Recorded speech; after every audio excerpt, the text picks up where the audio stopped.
encore Dieu, Dieu, admirable, incomparable, nul ne peut se comparer à toi. Inébranlable, Dieu, Dieu, admirable, inébranlable, incomparable. Est-ce que tu peux élever la voix? Élève ta voix. Magnifique Seigneur, il est Dieu admirable, inébranlable, incomparable. Celui qui fait au-delà de ce que tu ne pourrais penser, celui qui on appelle le Dieu de l'impossible, magnifique Seigneur, glorieux Seigneur, Dieu admirable. Nous admirons sa beauté, sa splendeur, sa force. Nous lui rendons gloire pour qui il est, pour ce qu'il fait.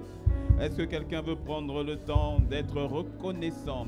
Est-ce que quelqu'un veut prendre le temps de contempler ce Dieu admirable? Est-ce que quelqu'un veut prendre le temps? Marerebosa, magnifique Seigneur, tu es admirable, incomparable.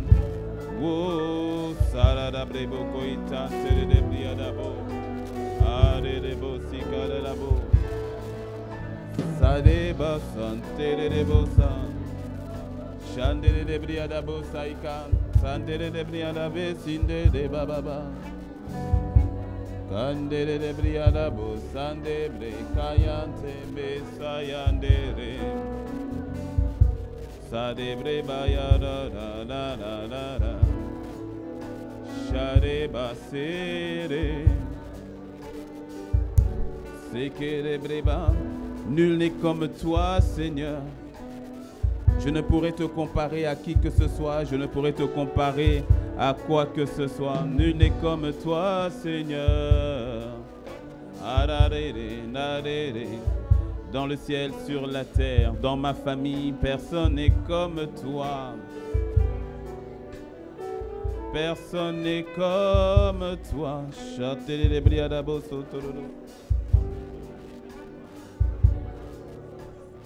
Shayandere de brebo sande breba baba yasa kete brebo sandere de brebo sayandere bosa.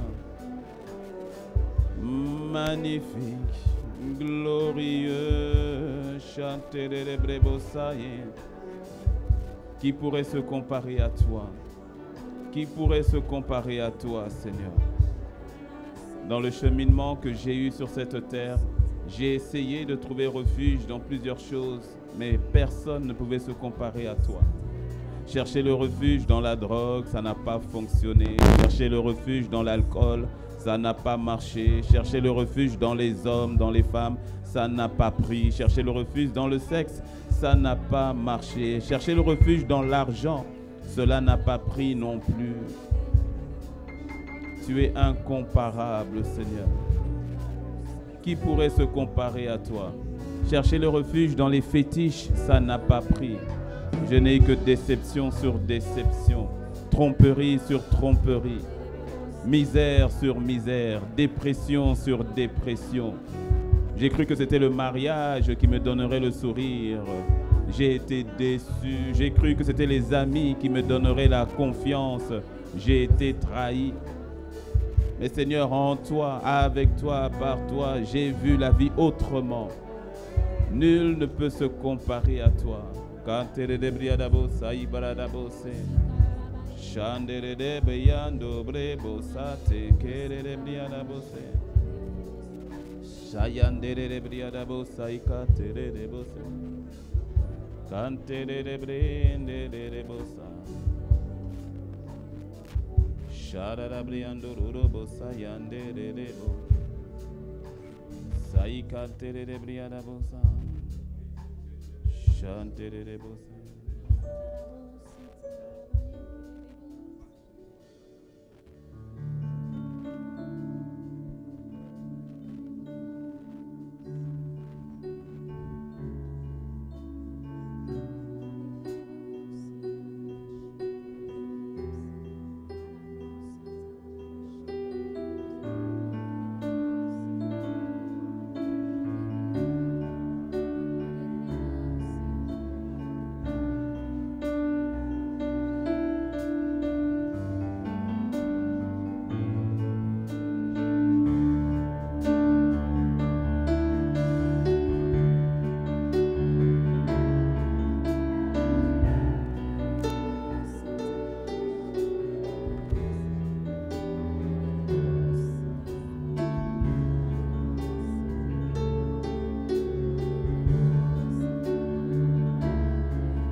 kudu misa siya kudu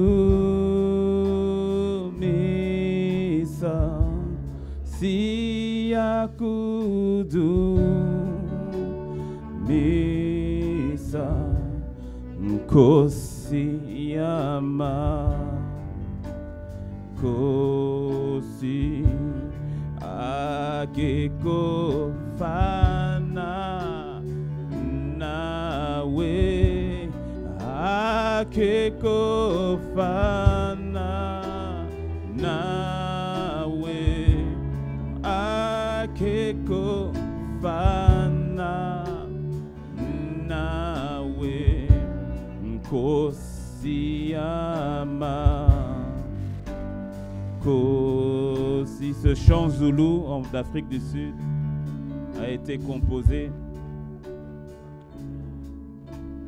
lors d'une contemplation de Sa Majesté le Christ Jésus. Et le chant, ce chant qui vient d'Afrique du Sud, ce chant zoulou dit quelque chose de très simple. En contemplation devant le Seigneur, ce chant dit simplement: Seigneur, nul n'est comme toi. Tu es roi des rois. Personne ne peut se comparer à toi. Tu es le roi des rois. Et en français, ça fait: Seigneur, nul n'est comme toi. Seigneur, nul n'est comme toi. Seigneur, nul n'est comme toi. Tu es le roi des rois. Seigneur, nul n'est comme toi. Seigneur, nul n'est comme toi. Seigneur, nul n'est comme toi. Tu es le roi des... Est-ce que tu peux le dire, Seigneur? Seigneur, nul n'est comme toi. Seigneur, nul n'est comme toi. Seigneur, nul n'est comme toi. Tu es le roi des Seigneur. Seigneur, nul n'est comme toi. Seigneur, nul n'est comme toi. Seigneur, nul n'est comme tu es le roi des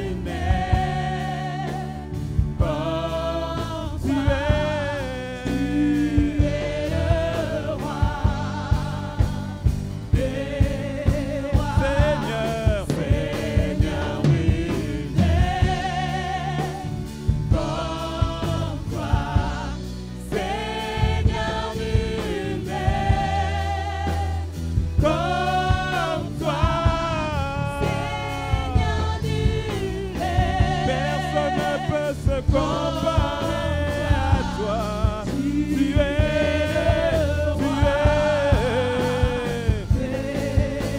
Seigneur, nul n'est comme toi.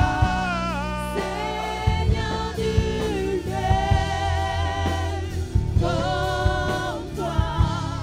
Seigneur, nul n'est comme... Est-ce qu'il y a quelqu'un qui peut le lui dire? Est-ce qu'il y a quelqu'un qui peut le confesser? Est-ce qu'il y a quelqu'un qui peut dire: Seigneur, nul n'est comme toi. Seigneur, nul n'est. Alléluia. Sia kudumisa. Akekofana nawe. Akekofana nawe.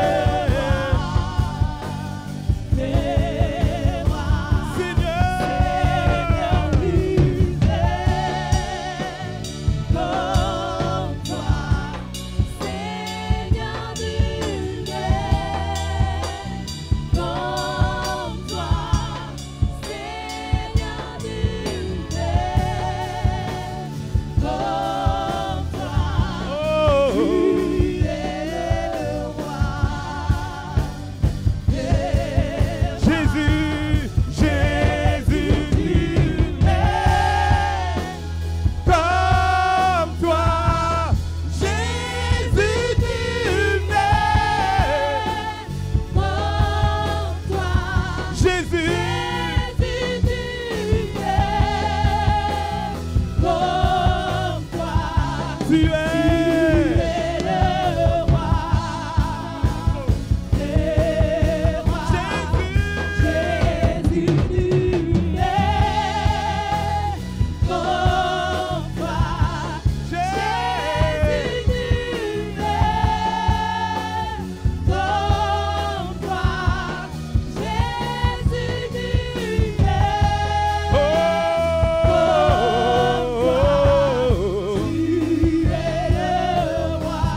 roi des rois. Jésus, tu es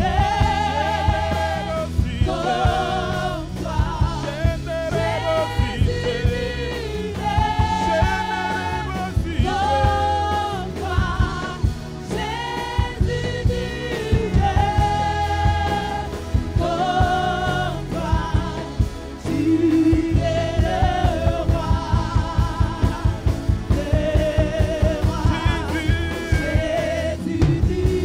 es comme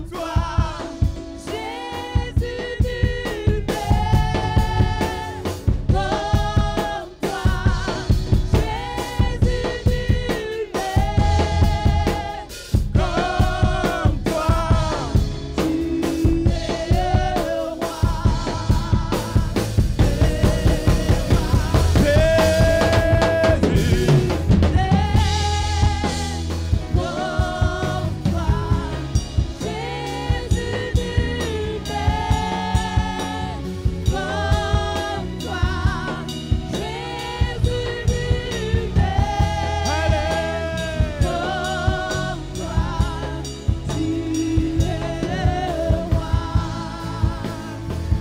Chantons Alléluia. Chantons Alléluia. Chantons Alléluia. Chantons Alléluia. Il est le roi des rois. Il est le roi des rois. Chantons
Jésus, nul n'est comme toi. Jésus, nul n'est comme toi.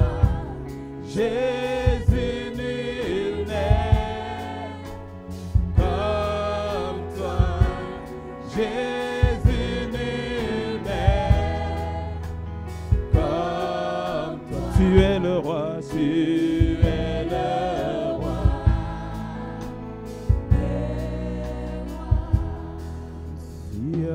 Kudu Misa Sia Kudu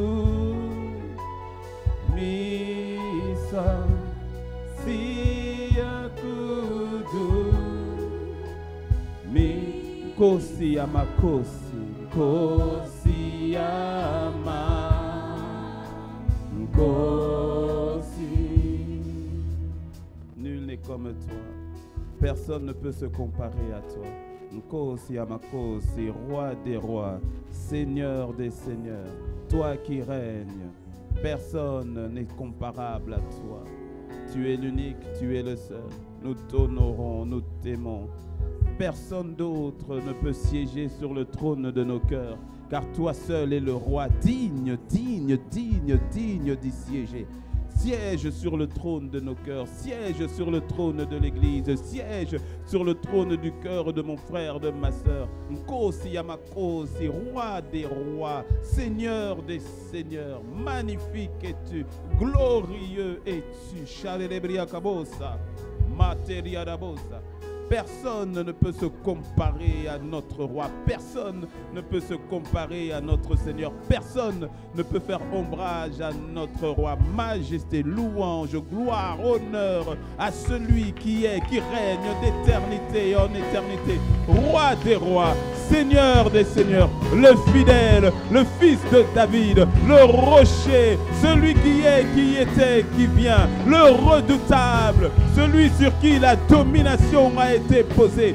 Magnifique Seigneur, glorieux Seigneur, règne encore et encore et encore et encore et encore et encore. Louange à ton nom, maintenant et à jamais, pour l'éternité. Magnifique Seigneur, nous t'aimons, nous te glorifions. Kariadabrosa, Maiketeriadabose, Mayaka Terebosa. Gloire te soit rendue, Père. Nous bénissons ton nom. Nous glorifions ton nom. Dans le nom de sa majesté, le Christ Jésus, que quelqu'un fasse monter une acclamation envers le Seigneur, envers sa majesté, le roi de gloire. Alléluia. Shaderebrosa. Merci. Merci pour ce temps. Merci pour ta parole. Merci pour ton esprit qui nous parle, nous inspire, nous conduit. Ô grand roi, sois le seul roi dans nos vies. Sois le seul roi dans nos vies. Que personne, rien d'autre, ni nous-mêmes, ne prenions la place du roi qui te revient. Donne-nous, Seigneur, de te reconnaître pour qui tu es, de t'aimer, de te servir avec joie, avec crainte, avec amour. Dans le nom de Jésus, ta parole est inspirée, parle au travers de moi, touche les cœurs, montre-nous, donne-nous de voir ce que tu dis, de saisir ce que tu dis et de vivre ce que tu nous dis. Dans le nom de Jésus, nous avons ainsi prié. Amen. Amen, amen, amen. Encore une fois, bonjour à toutes et à tous. Bienvenue à toutes et à tous. Bienvenue à tous nos bien-aimés qui sont connectés sur Zoom, tous nos bien-aimés qui sont connectés sur Yellow Vidéo Plus et tous nos bien-aimés qui sont connectés en différé sur YouTube. Que le Seigneur vous bénisse. Dis à ton voisin, tu es la bonne personne au bon endroit et au bon moment. Voilà, si la personne ne t'a pas parlé, lève le doigt, on va... Veuillez prendre place dans sa présence. Gloire à Dieu. Il y a un point à communiquer que je voudrais faire aussi à l'église, mais je le ferai à la fin, après le message. En tout cas, le week-end, je crois que ça a été dit pendant les annonces, le week-end prochain, on aura un week-end d'action de grâce. Quelqu'un dit Amen. Donc on aura un temps spécial d'atmosphère de gloire, autour vraiment de la louange, de l'adoration, vraiment de l'action de grâce. Je t'invite vraiment à y être. Le programme du samedi donc a dû être, je ne vais pas dire annulé, je vais dire reporté de par les nouvelles mesures sanitaires qui ont été prises. J'aurai un mot par rapport à ça, mais à la fin du message. Et donc ça a été reporté, je ne dis pas annulé, mais reporté, repoussé à une date ultérieure parce qu'il est important. La Bible dit que l'Église croissait et dans la croissance, il y avait le pilier de la communion fraternelle. Et il est bon, important d'avoir ces temps de communion fraternelle ensemble. Dis-moi un bon Amen. Voilà, donc dès qu'on aura une fenêtre, une opportunité, on aura ce temps-là ensemble. Et nous aurons donc nos 3 cultes de célébration, mais qui sont vraiment tournés aussi vraiment sur l'action de grâce pour le Seigneur qui bâtit son œuvre. Et quand on parle de l'œuvre, on ne parle pas des 4 murs, on parle de toi. Impact Centre Chrétien, 9 ans pour Impact Centre Chrétien. C'est pas les murs, c'est pas le matériel, c'est pas le mobilier. Ce sont les vies qui sont construites. Ce sont les vies qui sont bâties. Ce sont des vies qui sont délivrées, qui sont changées. Il y a quelqu'un, n'eût été là, cette plateforme, quelqu'un n'aurait pas rencontré le Christ. Tu as rencontré le Christ dans cette plateforme. Tu as donné ta vie a changé, ton éternité a basculé au travers de cette plateforme. Ce n'est pas une plateforme humaine, c'est le Seigneur qui suscite sa plateforme et il est toujours bon de s'arrêter, de dire Seigneur, nous te rendons grâce. Donc, tu vois, c'est vraiment pas un acquis. Plusieurs églises ont commencé en même temps et se sont arrêtées en cours de chemin. Il y a eu dans certaines églises des scandales, voire des scandaux. Ça, c'est quand le scandale est vraiment grave. Il y a eu des scandales incroyables, il y a eu des trucs bizarres qui sont arrivés, et le Seigneur nous a fait grâce. C'est une grâce, dis-moi un bon amen. Il nous a gardés, il nous a préservés, intègre dans sa parole. Les vies sont changées, les vies sont transformées. Ne prends jamais ton église comme un acquis. C'est une grâce qui vient du Seigneur et nous voulons prendre le temps de nous arrêter le week-end qui vient, alors que ça corroborera avec les 9 ans d'Impact Centre Chrétien Cotonou et de pouvoir lui rendre grâce. Amen. Voilà. Ok. Et dans cette attitude d'action de grâce, ne viens pas les mains vides. Dis-moi un bon amen. Ne viens pas les mains vides. Manifestons, car je suis dedans, nous sommes tous concernés. Manifestons en fait cette attitude d'action de grâce avec une offrande de reconnaissance. Et cette offrande de reconnaissance, tu vois, c'est que tu as une offrande qui porte en disant Seigneur, nous te bénissons pour les 9 ans et les 10 ans. Nous serons dans une autre dimension. Oh, attends, amen les petits. Quand je dis dans une autre dimension, je ne parle pas du fait que du déménagement, je parle de toi. Je parle de moi. Nous sommes la véritable église. Tu sais, en 2013, j'avais déjà à cœur en 2013 par rapport au déménagement. Je me rappelle très bien, j'avais déjà fait appel à des architectes. On avait déjà monté tout ce qu'il y avait derrière, tout ce qui se prépare. On a déjà fait la recherche de terrain, on avait trouvé les terrains et tout. C'était en 2013-2014. Et je me rappellerai toujours où pendant qu'on était dans les recherches déjà à l'époque, et le Seigneur il m'a dit cette phrase qui m'a touché, qui m'a interpellé, mais qui m'a touché par le Saint-Esprit. Il m'a dit, je vois que tu veux me construire une église. Il dit, c'est bien, mais bâtis-moi d'abord mon église. Et après, j'ai compris. Tu comprends la phrase, non? Il m'a dit, tu veux me construire une église, c'est bien, mais bâtis-moi d'abord l'église. Et donc, j'ai compris que la priorité de Dieu, c'est toi. La véritable église, c'est toi. Et la manifestation de toi, lorsqu'on déménage, au fait, la manifestation de l'endroit qui va nous prendre, qui sera plus grand, plus imposant, n'est que la manifestation matérielle, visible d'une croissance spirituelle que... Oh, dis-moi un bon amen. Donc nous viendrons avec une attitude d'action de grâce, avec une offrande d'action de grâce, avec un cœur véritablement reconnaissant. Amen. Ok, aujourd'hui je termine. C'est bien, ça tombe en plus le dernier dimanche. Je termine sur le message sur lequel nous étions, sur les 4 obstacles à surmonter afin de saisir tes opportunités pour briller. Donc depuis 4 dimanches, nous sommes en train de parler toujours dans la thématique qui concerne à briller. Lève-toi et brille, sois éclairé, car ta lumière, tu dois être éclairé dans les ténèbres. Et donc dans cette thématique, dans cette grande thématique sur laquelle l'Église, Impact Centre Chrétien est dessus, le pasteur Yvon est dessus, les pasteurs Yves, tous les pasteurs sont dessus. Et nous avons parlé de 4 obstacles qui peuvent t'empêcher de saisir les opportunités que Dieu te donne afin de briller. Rappelle-toi, Matthieu 5, verset 16 le dit, que votre lumière luise ainsi devant les hommes, afin qu'ils voient vos bonnes œuvres et qu'ils glorifient votre Père qui est dans les cieux. Et nous avons parlé du fait que, sur la base de Ecclésiaste 9, verset 11, nous avons parlé du fait qu'il y a des opportunités qui sont dressées, il y a des saisons, il y a des temps, il y a des circonstances qu'il est important de discerner et de saisir. Car il est dit, j'ai encore vu sous le soleil que la course n'est point aux agiles, ni la guerre aux vaillants, ni le pain aux sages, ni la richesse aux intelligents, ni la faveur aux savants. Point virgule, car tout dépend pour eux du temps et des circonstances. Et nous avons vu donc que la notion du temps et des circonstances ou encore des opportunités, des moments, des saisons est capitale, car tu peux être équipé, tu peux avoir tout ce qu'il faut, mais si tu ne captes pas les opportunités, tu ne captes pas les saisons, tu peux manquer au fait ces opportunités qui sont devant toi. Pendant toute cette semaine, le matin, pendant les prières matinales, qui a assisté aux prières matinales cette semaine? Ah oui, je vois, on était nombreux. Pendant les temps de prière prière matinale, le Seigneur nous a beaucoup parlé dans ce domaine-là, en l'occurrence, en parlant de la notion de la bénédiction. En disant que la bénédiction, tu vois, la bénédiction est une capacité que Dieu te donne. La bénédiction, ce n'est pas de recevoir, que tu dis, j'ai quelque chose. La bénédiction, ce n'est pas quelque chose qu'on te donne. Au fait, la bénédiction, c'est la capacité que tu as pour produire. C'est ainsi que plusieurs personnes ne pensent pas être bénies simplement parce qu'ils disent « Ah, je n'ai pas ci, je n'ai pas ça ». Et donc, elles se disent « Je ne suis pas bénie », voire pire, elles se disent « Je suis maudit ». Que cela ne soit plus ton langage dans le nom de Christ Jésus. Quand Dieu dit à Ève et à Adam, la Bible dit « Et Dieu les bénit ». Dieu bénit l'homme et la femme, Dieu les bénit. Et ensuite, il leur dit « Soyez féconds ». Dès le moment où il a dit « Soyez féconds », il vient de les bénir. Pourtant, il n'aura pas, quand il a dit « Soyez féconds », Caïn n'est pas apparu. Quand il leur a dit « Soyez féconds », Abel n'est pas apparu. Mais il venait de les bénir. Ça veut dire qu'il venait de leur donner la capacité d'avoir des enfants.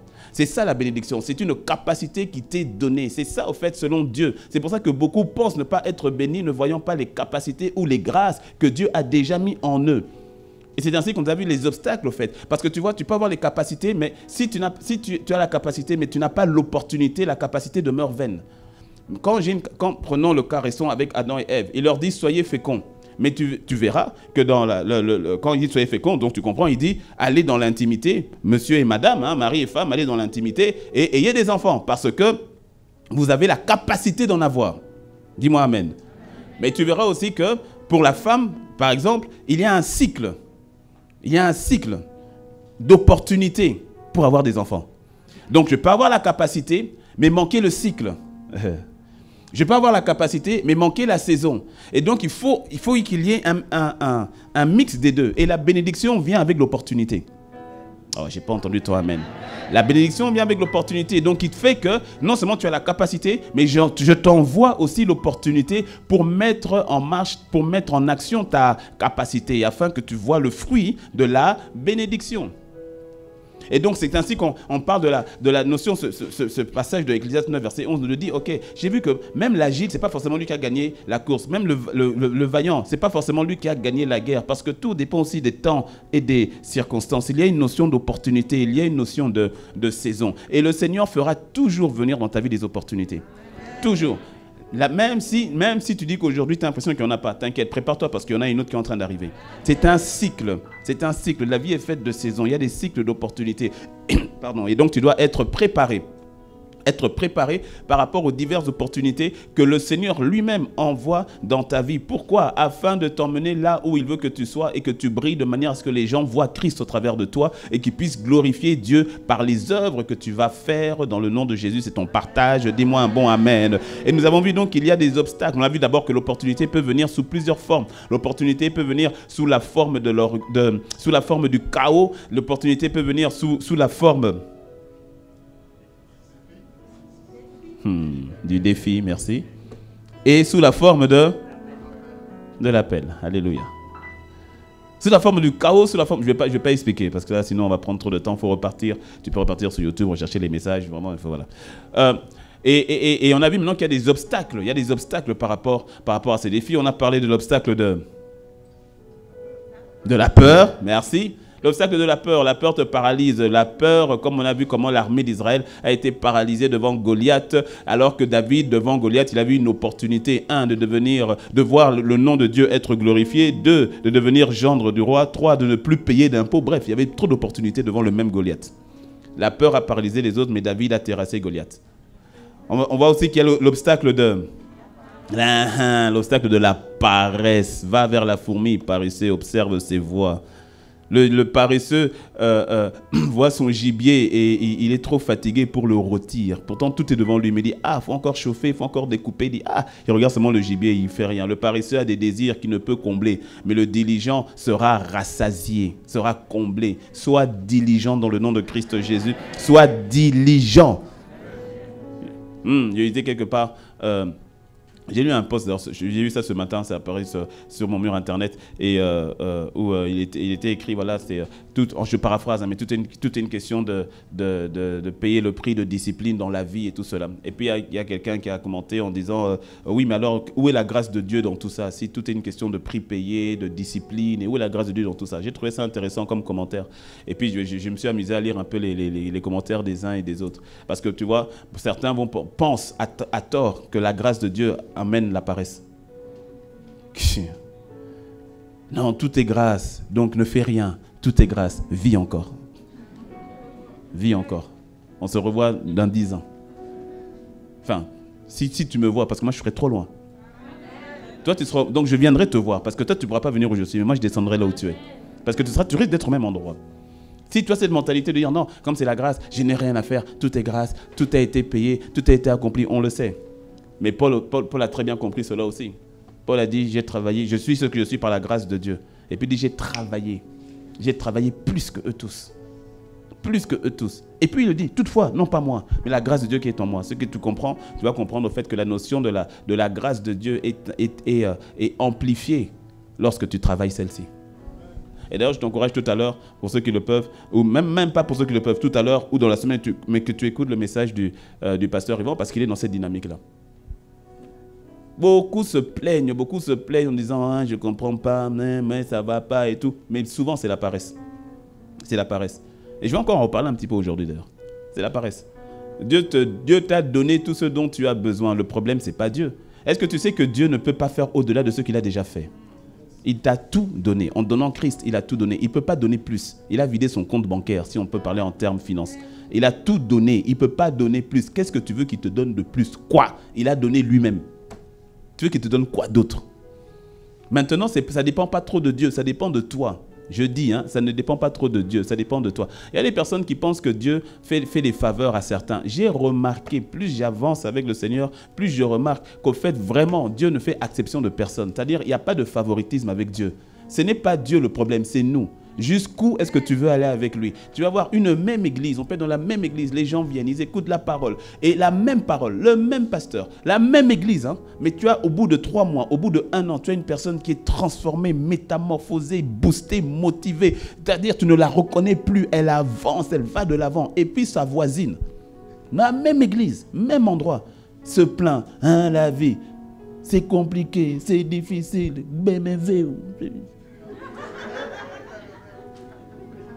C'est ce qu'on entend. Comment on va faire? Vraiment, c'est-à-dire que... Et tu vois, pourtant la même église, Mais qu'est-ce qui s'est passé? Qu'est-ce que tu as fait de la parole que tu as reçue? Beaucoup écoutent la parole le dimanche, ils disent, c'est bien, vivement dimanche prochain. C'est ça. Écoute, il n'y a pas de secret. Je te dis, il n'y a pas de secret. C'est ça. Baisse pas la tête, sinon on va savoir que je parle de toi. C'est ça. Oui, ta Bible, tu l'as. Si tu es venu avec ta Bible, tu ne l'ouvres que le dimanche. Ne baisse pas la tête, je ne t'accuse pas, je suis en train de parler.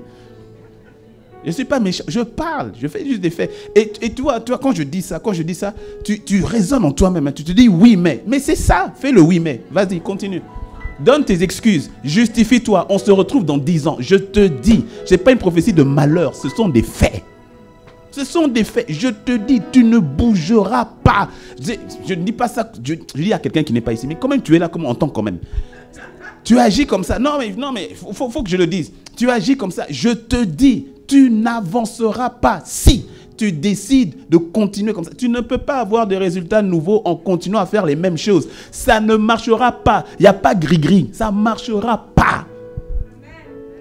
Dieu n'est pas compliqué. C'est nous. Dieu a tout fait. C'est nous le problème. C'est nous. C'est nous. C'est nous. En tout cas, moi, je m'enlève de ce nous. C'est toi.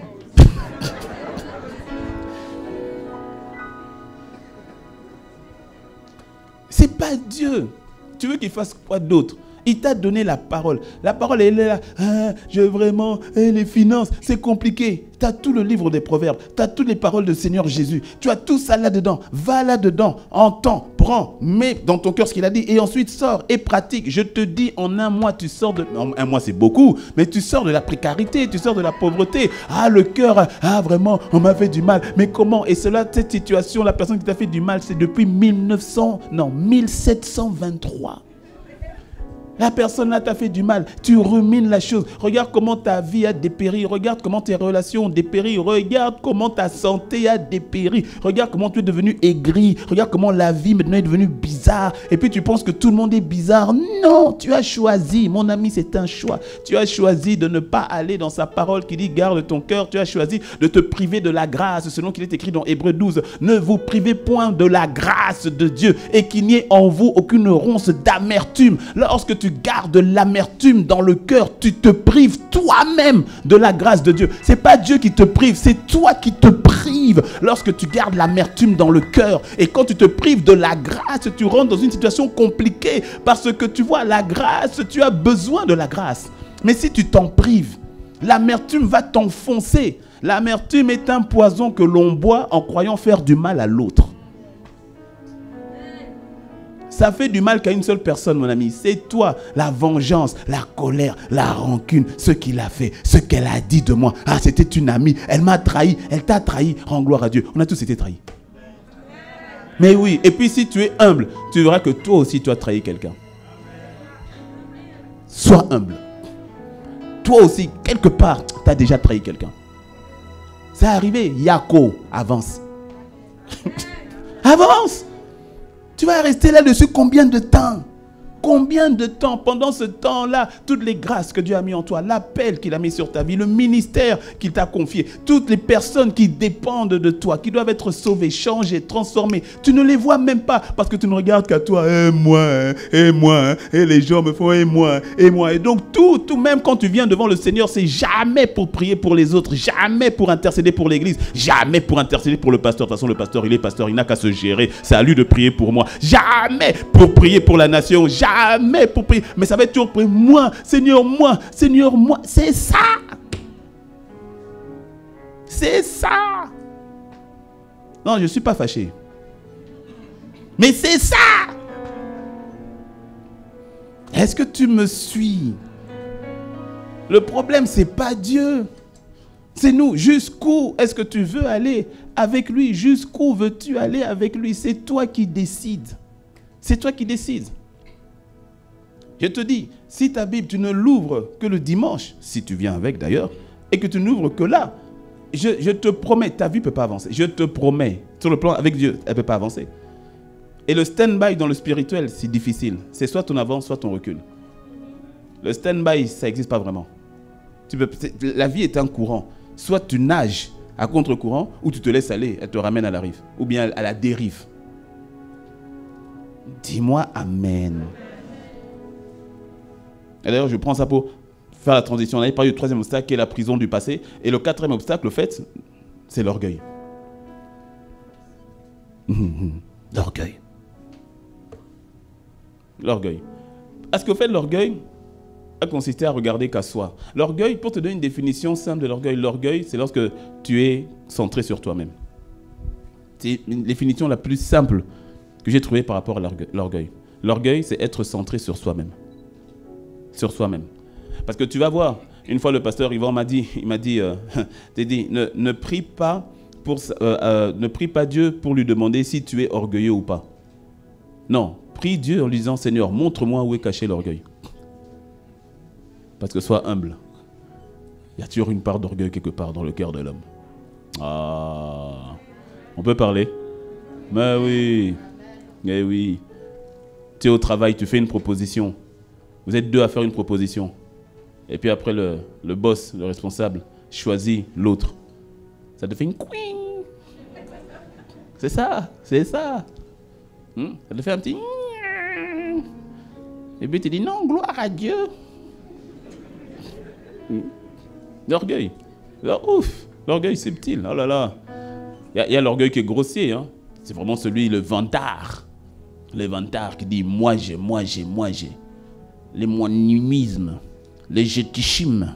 Moi. Vous savez, tu reconnais un orgueilleux par sa vantardise. Là, je parle vraiment de l'orgueilleux que l'on voit, que l'on entend. C'est-à-dire, quand il arrive quelque part, il faut que tout ce soit lui, il faut que son nom soit partout, il faut qu'on lui jette des fleurs à lui, il faut que la gloire, la reconnaissance ne revienne qu'à lui. Ça, c'est l'orgueilleux qui veut être le centre de tout. C'est quand il arrive, il faut que tout soit tourné sur lui. Il faut que toutes les reconnaissances soient de lui, il faut que toutes les faveurs ce soit lui. Quand il vient, il regarde d'abord à son intérêt, il regarde d'abord à son confort à lui, il regarde d'abord à ce qui lui appartient à lui. Et quand il a ce qu'il veut, alors maintenant, éventuellement, on va voir pour toi. Ah oui. Oh non, il y a des conjoints qui sont vraiment des CG, des CO, conjoints orgueilleux. Ah oui. Et puis il y a des CTO, des conjoints très orgueilleux. C'est-à-dire dans le couple, tant que moi ça va, le couple va bien. Si moi je ne vais pas bien, le couple va aller mal, je te dis. Si moi je vais pas, je te dis, si moi je ne suis pas content, tu vas voir, je vais te pourrir la vie. Je vais te pourrir. Il y a des amitiés comme ça. Il y a des amitiés, mais c'est même pas une amitié, c'est une relation d'esclavagisme, de manipulation. Où l'autre dit être ton ami, mais au fait, elle n'est pas ton amie. C'est quel ami comme ça qui ne se réjouit pas de ton élévation? Les amis qui se réjouissent. Tant que tu es en dessous d'elle, c'est bon. Tant que tu n'es pas à son niveau, c'est bon. Fais que le Seigneur te donne le discernement. Il y a des personnes, soi-disant amies, qui ne sont pas amies. C'est-à-dire, on peut parler. D'habitude, je me lâche comme ça au troisième culte. Mais bon, je ne sais pas, comme si l'entrée du troisième culte vient au premier culte. Tu vois, il y a des... Je viens par exemple chez les filles. Parfois, il y a des filles, il y en a une qui est super belle, l'autre qui est... Tout le monde est belle, hein, mais une qui est super belle et l'autre quand même qui est un peu moins belle. Et au fait, la super belle aime être avec la moins belle parce que quand on te voit, quand on est à deux, on va forcément me regarder moi. Oui, oui. Et donc celle qui est, entre guillemets, moins belle, elle dit, ah, vraiment, malgré que tout le monde la regarde, mais elle est avec moi. Oui, parce qu'au fait, le décalage qu'il y a lui est favorable. Et donc, il faut que tu sois là. Parce qu'elle n'acceptera, la belle, elle ne travaille jamais d'être avec une qu'on juge plus belle qu'elle. Jamais. Jamais. Jamais. Qui est folle? Jamais. L'orgueil. Que le Seigneur te donne de discerner les amis. Un véritable ami, une véritable amie se réjouit de ton élévation. Un véritable ami, une véritable amie se réjouit de ton expansion. Les orgueilleux, jamais. Les orgueilleux sont comme Eliab. T'es qui, toi? Hein? On te connaît, David. Je te connais, je suis ton grand frère. Je te connais. Ton cœur, là, la malice dans ton cœur. Ah, Eliab, menteur. Qu'est-ce que tu es venu faire ici? Retourne t'occuper des chèvres là-bas. Retourne. Les brebis t'attendent. Ah, c'est Eliab. Tant que David est le petit David que papa envoie s'occuper des brebis du troupeau, il n'y a pas de problème. Mais dès que maintenant David arrive sur son territoire, parce que c'est lui qui est un soldat. David n'est pas soldat. Maintenant David vient sur son territoire et tout le monde s'agglutine autour de David. J'imagine Eliab qui dit, qu'est-ce qui se passe là-bas? Non, il y a un petit là qui veut combattre Goliath. Ah bon, c'est vrai? Et il est courageux, hein? C'est qui? Et puis il voit David. Il dit, oh. Et puis rappelle-toi, hein, les orgueilleux sont des jaloux. Ah oui, les orgueilleux sont des jaloux. Eliab sait qui est vraiment David. Parce qu'il était là quand le prophète Samuel l'a oint. Mais malgré tout, écoute comment il parle. Ah, va t'occuper des chèvres. Ah, Eliab, le cœur de l'orgueilleux. Parce que rappelle-toi, hein, lorsque Samuel est venu, quand Samuel est arrivé, qui est le premier que Samuel a pointé du doigt? Eliab. Dieu a dit, je l'ai rejeté. C'est resté. Les orgueilleux sont des jaloux. Que cela ne soit pas ton portage. Que cela... Et l'orgueil, lorsque tu gardes l'orgueil dans le cœur ou que tu gardes une attitude orgueilleuse, je te dis, ça te ferme des portes incroyables. Ah, ça te ferme des opportunités. Ça ferme des opportunités. Parce que laisse-moi te dire que même si tu arrives à saisir une opportunité, l'orgueil va te faire exploser en plein vol. Et là, la casse est terrible. Dans les choses de Dieu, ah, non. C'est pour ça que Dieu, dans son amour, il te brise. Il te brise. Il te taille.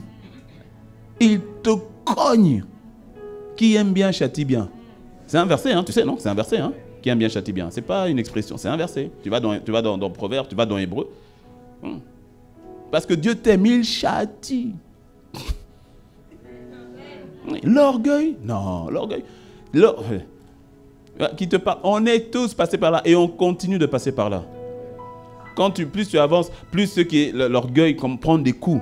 Mais des fois, tu penses que ça y est. Et puis, le Seigneur permet une situation. Tu dis, ah, quand ça fait encore couin, je croyais que tout était parti. Tu dis, Seigneur, aie compassion. Aide-moi, oh Seigneur, aie compassion, aide-moi. L'orgueil, l'orgueil te fait manquer des opportunités. J'ai déjà donné ce témoignage à plusieurs reprises. Comment est-ce que l'orgueil a failli me faire louper. En fait, je peux dire carrément me faire louper le chemin de ma destinée. Lorsque je suis arrivé à Impact Centre Chrétien, je suis arrivé à Impact Centre Chrétien en 2005. J'étais déjà né de nouveau depuis... je suis né de nouveau depuis 1997 à peu près, de mémoire. Oui, c'est ça. Et je suis arrivé à un Pakistan chrétien en 2005. Et donc 2005, maintenant c'est 2005-2006. Ça faisait moins d'un an que j'étais arrivé à l'église. Et bon, je vais faire très court. Et puis j'ai eu une situation avec le pasteur Yvan. Quand je dis une situation, c'est-à-dire il m'avait dit, j'étais pas du tout dans son cercle. Hein. Pasteur Yvan, voilà, c'était pasteur Yvan, je suis pas du tout, je suis pas pasteur, rien de tout ça. Mais il m'avait dit, j'avais eu une attitude au fait sur laquelle il m'avait reprise. Mais il m'a dit non, ça, tu vois, tout à fait, c'est pas comme ça. C'est pas comme ça qu'on le fait, tu le fais autrement. J'ai dit ah ok d'accord. Bon, j'ai dit d'accord, mais j'ai pas bien compris au fait. Et puis, quelques mois plus tard, la même situation se refait. Et j'ai agi encore de la même manière. Et là, c'était un soir, on terminait le temps de prière. Nous, on partait. Lui, il arrivait parce qu'il avait un temps de délivrance. Donc, il arrivait avec deux, trois frères qui étaient autour de lui. Donc, on était, tu sais, c'est à la fin, quand c'est la fin de la prière. Donc, les gens sont un peu partis. Hein, mais il y a encore un peu de monde. Mais tu vois, non, ceux qui restent, qui parlent, qui papotent et tout. Et puis, quand il arrive, et moi, je reviens et je refais ce que j'avais fait. Mais là, cette fois-ci, il m'a, devant tout le monde, mais il m'a crié dessus. Il m'a crié, moi je venais et tout, et puis je tends la main. Il m'a balancé la main, il m'a tapé la main, pah. Il m'a dit, je t'avais déjà dit. Et quand il a dit ça, ça m'est revenu, ah ouais. Mais la manière dont il m'a repris, hein? Tu sais quand on te reprend et ceux qui sont autour, tu sais quand papa crie, hein? C'est-à-dire, il n'y a plus de solidarité. Tu vois, non? Quand ça te tombe dessus, je commence à voir les autres qui... Comme s'il n'y avait rien. Limite, quelqu'un qui prend le téléphone. Allô? Ah non, mais... Devant tout le monde, il m'a repris. Ah, choqué. I was shocked. Choqué. Et puis il a continué, il est parti. J'ai dit, c'est quelle église ça? J'ai dit, c'est quel pasteur? Hein? Il dit, là, c'est pas les anges, c'est moi. J'étais étonné. Je suis parti dans la voiture. Il a fait ça. J'avais les larmes aux yeux, hein, mais étonné. Il a fait ça. Il se prend pour qui? C'est pas mon papa. Le cœur offensé. Un cœur offensé, hein, est-ce que tu sais, ça peut peut-être faire mal, mais est-ce que tu sais qu'un cœur offensé, c'est un cœur orgueilleux? Un cœur offensé, c'est un cœur qui est orgueilleux? Oui. L'orgueil te fait manquer les opportunités. Je suis rentré dans la voiture, j'ai pas démarré. Hein. Je sais pas combien de temps je suis resté là. Dans la voiture, j'ai même pas démarré, je suis resté là. Il faisait nuit. Hein. Je suis rentré, c'était un vendredi, je crois, ou un jeudi. En tout cas, c'était en semaine. Le dimanche, je viens à l'église. Le pasteur Yvan, il prêche. Moi, je lui ai dit, j'entends rien. Il prêche. Tout à coup, sa prédication, je trouve que c'est des simagrées. J'entends rien. Les cœurs, j'entends rien. Il y a une seule question dans ma tête. Je pars ou je reste? Il prêche. Dynamique. Tu connais le pépé, non? Il prêche dynamique et tu fais...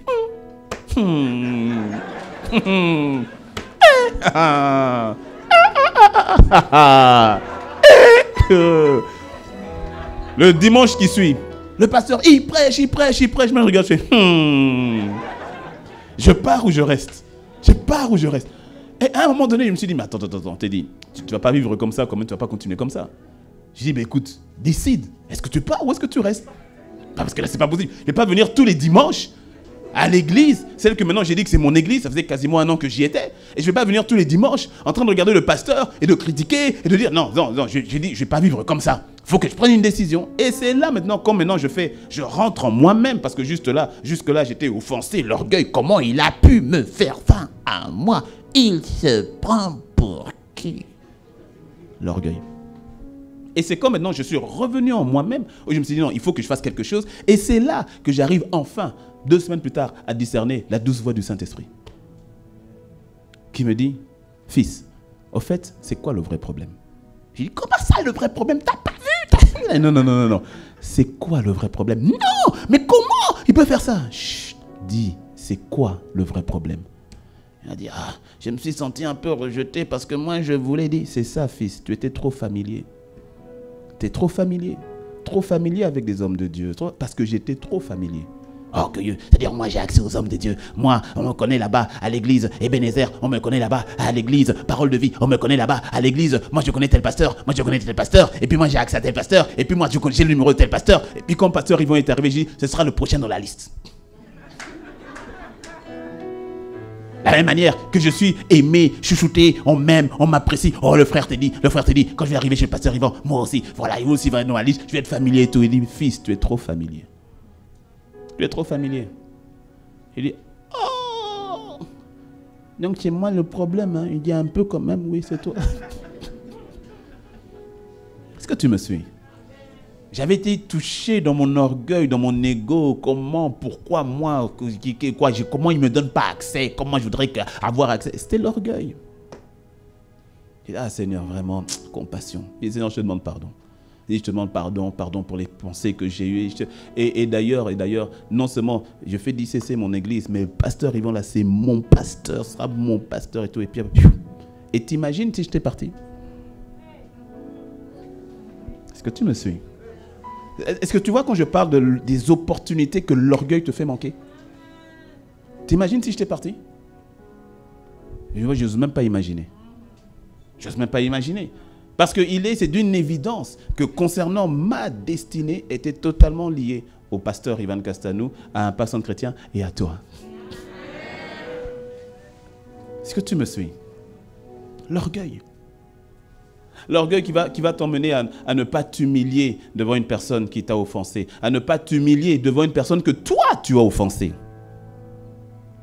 L'orgueil qui te fait manquer des opportunités parce que rappelle-toi, on l'a dit à plusieurs reprises, bien souvent quand Dieu veut te faire du bien, je sais pas, peut-être c'est du 90 ou du 99%, il passe par quelqu'un. Il passe par quelqu'un. Or, la question de l'orgueil va venir, c'est souvent par rapport aux autres. Parce qu'il y a aussi l'orgueil par rapport à Dieu. Mais je ne pense pas vraiment toucher ça aujourd'hui. Mais il y a surtout l'orgueil par rapport aux autres. Or, le Seigneur veut te faire du bien vis-à-vis des autres. Si Joseph était resté sur le fait que ses frères l'avaient maltraité et l'avaient maltraité, s'il était resté là-dessus, par orgueil, il aurait atteint l'opportunité que Dieu avait d'envoyer le Sauveur. Est-ce que tu le sais? S'il était resté sur le fait, comment vous avez pu me faire ça à moi? Hein, vous voyez, hein, hier, j'étais rien. Hein, vous m'avez jeté dans le puits. Aujourd'hui, je suis Safnat Paneah, Premier ministre d'Égypte, le tout-puissant Safnat Paneah. Today is the day, vous allez sentir. Aujourd'hui, vous allez comprendre. Vous allez comprendre. Aujourd'hui, vous allez voir, vous allez subir. Aujourd'hui, là, vous allez souffrir. Dieu est juste. Et beaucoup sont comme ça. Hein. Baisse pas la tête, baisse pas la tête, baisse pas la tête. Il y a quelqu'un ici. Il y a quelqu'un. Oh, il n'y a pas un quelqu'un, il y a des quelqu'un. Il y a des quelqu'un ici où on t'a fait mal. On t'a fait tellement mal, une injustice. Franchement, je t'avoue, je suis d'accord avec toi. Parce que tu dis non, pasteur, tu sais pas. Non, je sais, je suis d'accord. Je suis d'accord. L'injustice que tu as subie, elle est vraie. Non, il n'y a pas, elle est vraie. C'était injuste. C'était à tort. Ce qu'on t'a fait là, je suis d'accord. C'était à tort. C'était à tort. Mais fais attention à l'orgueil. Le cœur offensé est un cœur orgueilleux. Fais attention. Parce que si tu rumines maintenant dans ton cœur ta revanche, je te dis que tu es en train de fermer les opportunités. Si tu rumines dans ton cœur en disant, Seigneur, j'attends. Tu as dit que la vie, c'est des cycles. J'attends son cycle. Seigneur, j'attends. Si c'est ta manière de voir, ta manière de faire, tu es en train de te fermer les opportunités. Je te dis la vérité. Parce que c'est un cœur rempli d'amertume. C'est un cœur rempli d'amertume. Les opportunités, là, je sens véritablement que le Seigneur est en train de parler à plus d'une personne parce que le Seigneur veut te visiter, mais il faut que ton cœur soit libéré de l'orgueil, ton cœur soit libéré de l'offense afin que tu discernes l'opportunité. Joseph a discerné. Quand ses frères sont venus, il n'avait pas en lui le désir de vengeance comme tel. Il voulait juste s'assurer de savoir si ses frères avaient véritablement changé. Mais il n'y avait pas le désir de vengeance. Du tout. Du tout. Gloire à Dieu pour cela. Parce que tu vois, parmi ses frères, il y avait Judas. Et notre Seigneur devait descendre de la tribu de Judas. S'il avait décimé Judas, il aurait interféré avec les plans de Dieu. Parce que parmi ses frères-là, peut-être que Judas aussi avait... Et encore, c'est Judas même, c'est même par Judas que normalement on voulait le tuer quand il était dans le puits. Et c'est Judas qui a dit non, c'est notre frère, c'est notre sang, ne le tuons pas, vendons-le. Je crois que le Seigneur Jésus lui-même a dit hey, Judas, fais quelque chose, parce que s'il tue Joseph là, c'est pas bon. Parce que si Joseph mourait, les années qui allaient suivre, Judas allait mourir à cause de la famine. Ah mais oui.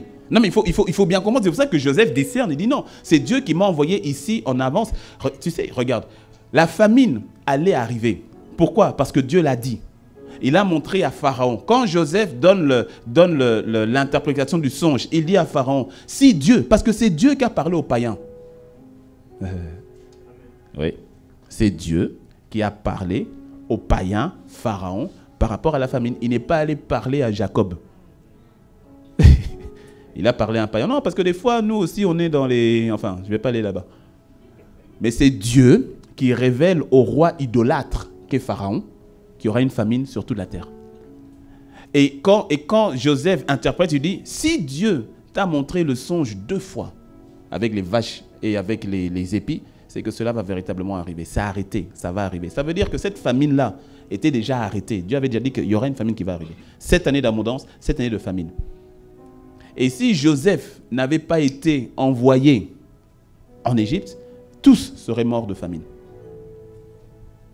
Tu vois que 2 ans plus tard, quand la famine a commencé, 2 ans plus tard, Jacob, c'était pas un problème d'argent, c'était un problème de nourriture.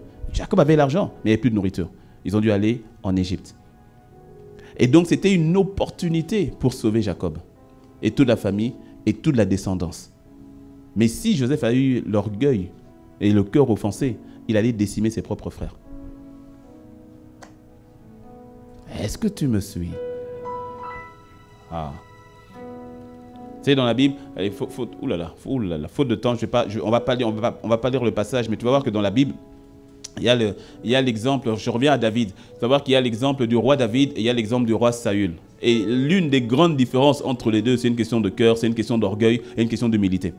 Ce n'est pas une question de perfection, parce que David, lui aussi, n'était pas petit dans ses bêtises. Non mais dis-moi, bon, amen. Non mais David, il a fait des choses qui n'étaient pas très nettes. Hein? Il prend la femme d'autrui et puis il assassine son mari. Ça, c'est chaud quand même. Il a fait des choses qui n'étaient pas très nettes. Mais la grande différence, c'était l'attitude de cœur qu'ils avaient tous les deux. David avait un cœur humble, repentant. Là où le roi Saül avait un cœur orgueilleux, pas de repentance. Il avait un cœur orgueilleux, rempli d'orgueil. Et quand tu liras l'histoire dans 1 Samuel 15, tu sais, c'est l'histoire où Dieu dit, via le prophète Samuel, il donne l'ordre au roi Saül d'aller, de conquérir le territoire d'Abimelech et autres, et puis de tout vouer à l'interdit. De tout, il faut tous vouer à l'interdit.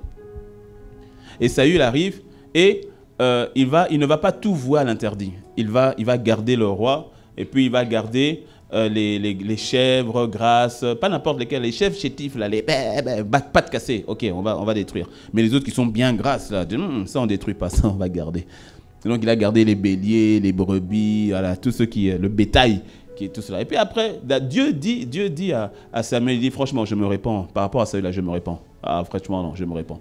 Là, c'est bon, je ne suis plus d'accord avec lui. Samuel est fâché. Il vient voir maintenant Saül.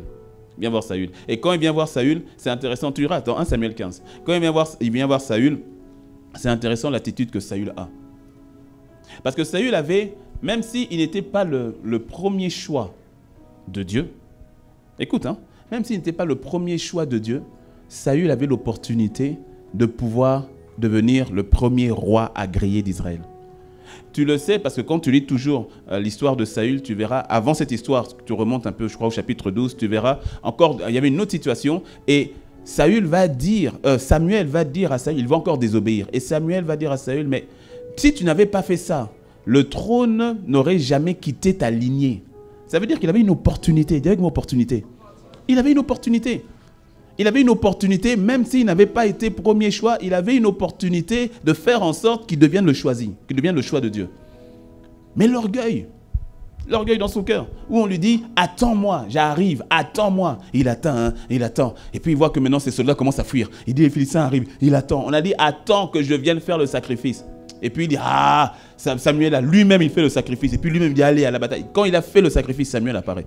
Il dit, mais qu'est-ce que je t'avais dit? Il dit, mais les soldats sont en train de fuir par rapport à moi. Ils sont en train de me quitter. Alors, je me suis fait violence. Et j'ai dit, je vais faire le sacrifice. Ce n'est pas de ton ressort orgueilleux. Et il lui dit, si tu ne l'avais pas fait, la royauté n'aurait pas quitté ta lignée. Mais parce que tu as fait ça, tu viens de manquer une opportunité. À cause de quoi? L'orgueil. Et à ce niveau-ci, quand maintenant l'histoire avec Abimelech et compagnie, tu vas voir que quand maintenant Samuel arrive, et puis il va lui poser la question. Par rapport, déjà tu vas voir que l'orgueil de Saül se manifeste dans le sens où il fait ce qu'il veut. C'est ça, l'orgueilleux. Une personne orgueilleuse est une personne qui fait ce que bon lui semble. C'est pas ce que la Bible dit. C'est pas ce que la parole dit. C'est pas ce que son leader, son mentor ou le pasteur dit, ou bien quelqu'un de bon conseil, un frère va lui dire. Non, c'est ce que lui il dit. L'orgueilleuse n'a que faire de la vie de son mari. Que faire? Mais c'est-à-dire, parle, tu m'intéresses pas. Je n'ai que faire de ton avis. L'orgueilleuse, l'épouse orgueilleuse, insoumise grave. Le mari peut avoir un avis, mais t'as qu'à parler. Mon frère, conseil. Non, là, je parle à quelqu'un. Mon frère, vous êtes encore dans les fiançailles. Quand tu dis A, elle dit B. Tu dis C, elle dit Z. T'engages pas. Je te dis la vérité. Ne rentre pas là-bas. Le mariage amplifie les choses. Non, je dis ça pour aider une sœur. Elle dit, mais je ne comprends pas. Je commence une relation et puis après, ça s'arrête toujours et tout cela. Mais vérifie bien si tu n'es pas orgueilleuse. Quand il dit B, toi, tu es déjà à W. Ah. L'orgueil, non. L'orgueil est compliqué. L'orgueilleux fait ce qu'il veut, comme bon lui semble à lui. L'orgueil vis-à-vis de Dieu prend la Bible et ne prendra que les versets qui l'intéressent. Les versets qui ne l'intéressent pas, il saute. S'il peut même enlever la page, il l'enlève. Ou bien il prend un feutre noir, il surligne les versets pour ne plus rien voir. Saül fait comme bon lui semble. La personne orgueilleuse est centrée sur elle-même et ses accomplissements, dont les autres doivent voir à tout prix. Ils doivent être au courant. Tout ce que je suis en train de dire, tu le liras dans 1 Samuel 15. Parce que tout ça est bien détaillé. Parce que Saül se fait un monument à sa gloire. Ah, vraiment, Saül. Il fait une statue. D'abord, il vient de désobéir. Il a éliminé plusieurs. Et puis maintenant, il fait une statue pour sa gloire. Et puis aujourd'hui, là je parle aux jeunes. Les réseaux sociaux, ça révèle beaucoup d'orgueil. Alléluia, amen, je continue. Non, parce qu'à l'époque, tu pouvais être orgueilleux dans ton coin. Aujourd'hui, tu es orgueilleux, tout le monde le voit. Tout le monde t'entend.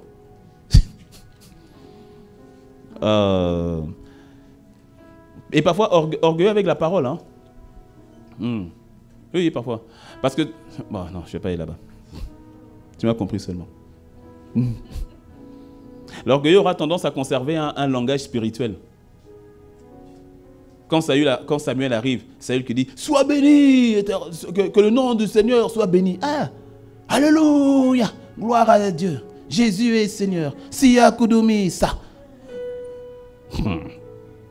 Il va garder un langage. Mais tu sais, tu peux parler, il n'y a pas de problème, mais c'est le cœur. C'est au niveau du cœur. La personne orgueilleuse, et là c'est dangereux, parce que la personne orgueilleuse, on arrive à se persuader que même dans sa désobéissance, elle est dans le bon. Et là, ça devient dangereux. C'est là on parle maintenant de séduction, en fait, au niveau du cœur. Son orgueil l'emmène à aller dans le mal ou à aller dans la direction opposée à ce que Dieu veut. Mais elle est persuadée que c'est ça, c'est ce que Dieu dit, c'est ça. Je donne un exemple extrême que j'ai déjà donné, histoire vraie, hein, qui vient d'arriver, où une sœur qui vient me voir et elle me dit, pasteur, Dieu m'a montré mon mari. Je dis, ah bon? Bon, déjà, des phrasés comme ça, je suis déjà... Je dis, ok. Non, écoute, Dieu peut montrer, ça je sais. Mais quand tu me dis ça, je suis un peu, ok, dis-moi, on va parler. Dieu m'a montré mon mari. Je dis, ah bon, oui. Et puis elle me dit, non, vraiment, voilà. Et puis elle me montre, elle me dit, je lui demande, c'est qui à l'église? Oui, elle me montre. Et puis elle dit, mais tel frère, un tel, oui, t'es sûr? Parce qu'il y en a combien? Lui. Je dis, mais non. Elle dit, si, Seigneur. Elle dit, si, pasteur. Je dis, non. Je dis, si, pasteur, Dieu m'a montré. Je dis, c'est pas possible. Dieu m'a dit c'est lui. Ma soeur, il est marié. C'est pas possible. Il est marié. Mais Dieu m'a dit. Je dis c'est pas Dieu. C'est pas Dieu. C'est pas Dieu. Et puis les larmes qui coulent. Je sais que Dieu m'a parlé. J'ai Jésus-Christ de Nazareth.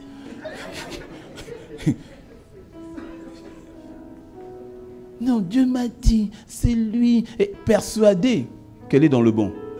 Et parce qu'elle pleure, elle est sincère. Mais tu peux être sincèrement dans l'erreur. Il y a des personnes sincères qui vont aller en enfer. Est-ce que tu le sais? J'ai vu un témoignage, ça m'a fait réfléchir. Hein. Ça m'a fait réfléchir. Ou une personne qui a vu le séjour des morts. Tu sais, quand on parle de l'enfer, on parle au fait du séjour des morts parce que l'enfer sera ouvert à la fin des temps. Parce que quelqu'un dit non, l'enfer, c'est pas encore ouvert. L'enfer, c'est pas encore ouvert. Ok, le séjour des morts. Et cette personne, le témoignage qu'elle a vu une personne dans le séjour des morts, et cette personne ne connaissait pas le Christ et tout ça. Et cette personne avait déjà souffert au fait sur terre. Elle s'était débattue et tout cela. Mais franchement, sur terre, c'était déjà pas facile, elle avait souffert. Et puis elle se retrouve en enfer. Et elle criait, elle disait, avec tout ce que j'ai souffert sur terre, et maintenant je vais souffrir pour l'éternité. Et puis la servante de Dieu qui était emmenée avec le Seigneur, elle me disait, ah, mais Seigneur, c'est vrai, hein? Est-ce que c'est pas un peu une forme d'injustice parce qu'elle était sincère et tout? C'est pas parce que tu es sincère, c'est la vérité qui sauve. Dis-moi un bon amen. C'est la vérité. C'est pour ça que nous avons cette responsabilité de proclamer la vérité. Des fois, on voit des personnes, on dit non, la personne là est gentille. La gentillesse ne sauve pas. Non, la personne là vraiment, la personne est généreuse. La générosité ne sauve pas. Je vais aller plus loin, je vais te choquer. Non, mais la personne là vraiment, elle n'est pas dans la débauche. Elle marche vraiment de manière pieuse. La piété ne sauve pas. C'est la foi en Christ Jésus qui sauve. C'est le sang de Jésus qui sauve. C'est pas parce que quelqu'un est gentil, il est bon, que oui, tu as un parent qui a payé tes études, les études de ta soeur, les études de ton frère. Tu dis non, vraiment, lui, c'est une bonne personne. Non, vraiment, il a un meilleur cœur même que beaucoup d'autres chrétiens. C'est la foi en Jésus qui sauve. Il a besoin de Christ, c'est ta responsabilité. Prêche-lui le Christ. Prêche-lui le Christ. Dis-moi un bon amen. L'orgueil va t'emmener à penser que tu es dans le vrai alors que tu es dans le faux. Et là, ça devient subtil parce que c'est que la séduction a atteint un niveau dangereux. L'orgueil va emmener quelqu'un à mentir. Là, on lui pose des questions à Saül, il commence à mentir. Il dit non, il dit au fait, parce que quand il dit on a tout voué par interdit. Et puis il dit mais quelles sont les chèvres que j'entends là? J'entends les brebis en train de bêler. Il dit non, au fait, le peuple, c'est lui, hein, mais il dit le peuple a décidé d'en garder quelques-unes pour donner à l'Éternel. C'est pas vrai, c'était pas pour donner à l'Éternel, c'est pas pour sacrifier à l'Éternel. L'orgueil va commencer à t'emmener à mentir. Pourquoi? Parce que l'orgueil n'a pas envie d'être mis à mal. Tu n'as pas envie d'être mis à mal, tu n'as pas envie d'être exposé. Donc des fois, pour te sortir de certaines situations étriquées, pour ne pas avoir à rendre compte, tu vas mentir. Parce que tu n'as pas envie qu'on te corrige. Parce que tu n'as pas envie qu'on te reprenne. Et ça va t'emmener à mentir. L'orgueil va emmener à tromper. L'orgueil va emmener quelqu'un à être dans la justification. Toujours des justifications. Saül, on est en train de parler avec lui, on parle. Il justifie. Jusqu'à ce que Saül dit, écoute, tu sais quoi? La royauté t'est ôtée. Il dit, ah non, fais pas ça. Et tout ça. David, quand il a péché, on lui a dit, en même temps, le prophète Nathan lui a dit, l'histoire que je viens de raconter de l'homme qui a péché. Hein, David dit, oh, l'homme qui a fait ça là, il doit subir, c'est la mort. Il dit, bon, roi, c'est toi. Qu'est-ce que tu as fait avec la femme d'Uri? Comment est-ce que tu as pu faire tuer Uri et tout ça? Lui-même, il n'a pas justifié. Non, je t'explique. Moi, j'étais tranquille sur le toit. C'est elle là. Elle m'avait vu. Elle se lave. Elle fait des phases. Elle se lave comme ça. Non, il n'a pas justifié. Beaucoup justifient. Non, c'est pas ma faute. Hein. C'est elle qui est venue. Moi, je voulais pas. Et tout ça. Et puis, elle a insisté. Pourquoi elle a insisté? Ah, la femme que tu as mise à côté de moi. C'est ça. Justification sur justification. Les justifications, quand tu te justifies, non, les personnes qui se justifient, écoute, tu as mal fait, ou tu n'es pas dans le bon, non, il faut expliquer, tu n'as pas envie de perdre la face, tu n'as pas envie de perdre la bataille, tu veux toujours que non, sortir de là, mon ami, l'orgueil. Justification sur justification. L'orgueil a du mal, un cœur orgueilleux a du mal à se repentir. Il va toujours trouver des excuses. Un cœur orgueilleux va toujours trouver des excuses. Ah, c'est la faute à un tel. Ah, c'est la faute à un tel. Ah, c'est pas ma faute, hein. C'est la faute à mon père. Ah non, c'est pas moi, hein. C'est non. Ah, si tu vois mon cœur comme ça, si tu vois que mon cœur est rempli de colère, mais il faut voir comment ma femme me parlait. Si tu vois comment mon cœur est rempli d'amertume, il faut voir comment mon mari me traitait. Si tu vois comment mon cœur est rempli, mais il faut voir comment ce qu'on m'a fait, hein. Ah, c'est pas moi. Si on m'avait rien fait, je ne serais pas comme ça, hein. Mais parce qu'on m'a fait, je suis comme ça. Est-ce que c'est ma faute? Dieu lui-même, il voit. Justification sur justification sur justification sur justification. Aïe! Dis avec moi, aïe! Un cœur qui se justifie constamment. Ce cœur orgueilleux va t'empêcher de capter les opportunités. Il y avait l'opportunité de la miséricorde pour Saül, il ne l'a pas capté. Là où David, avec un cœur qui s'est humilié, a capté l'opportunité, a capté la miséricorde. Son cœur s'est humilié. Est-ce que tu me suis? Il y a des opportunités que le Seigneur trace devant toi, mais l'orgueil est l'un des obstacles pour t'empêcher de saisir pleinement les opportunités que Dieu te donne. Pleinement. Je prie que le Seigneur te remplisse de son humilité. Et je termine avec ce passage dans Philippiens 2, verset 4. Philippiens 2, verset 4 dit ceci. Je termine avec deux passages. Le deuxième passage, je ne me suis pas noté. Il est où? Je ne me suis pas noté. Mais retrouvez-le-moi au niveau de la régie. C'est je crois que ça doit être Jacques 4, verset 8, si je ne me trompe pas, qui dit que Dieu fait grâce aux humbles, mais il résiste aux orgueilleux. Donc vous me le préparez. Sinon, Philippiens 2, verset 4, qui dit que chacun de vous, au lieu de considérer ses propres intérêts, considère aussi ceux des autres. J'aime la version parole vivante qui dit: ne pensez pas seulement à vos intérêts personnels ou à l'avantage que vous pouvez tirer des autres. Désirez au contraire le bien de votre prochain et prenez ses progrès à cœur.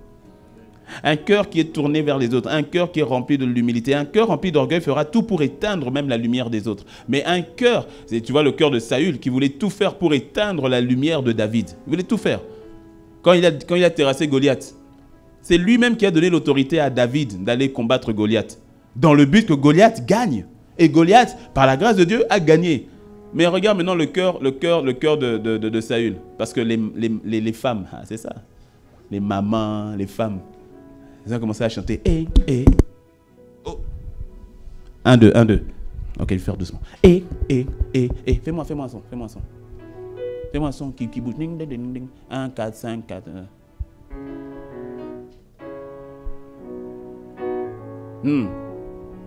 David a tué ses 10 000. Saül n'en a tué que 1000. David a tué ses 10 000. Saül n'en a tué que 1000. David. David a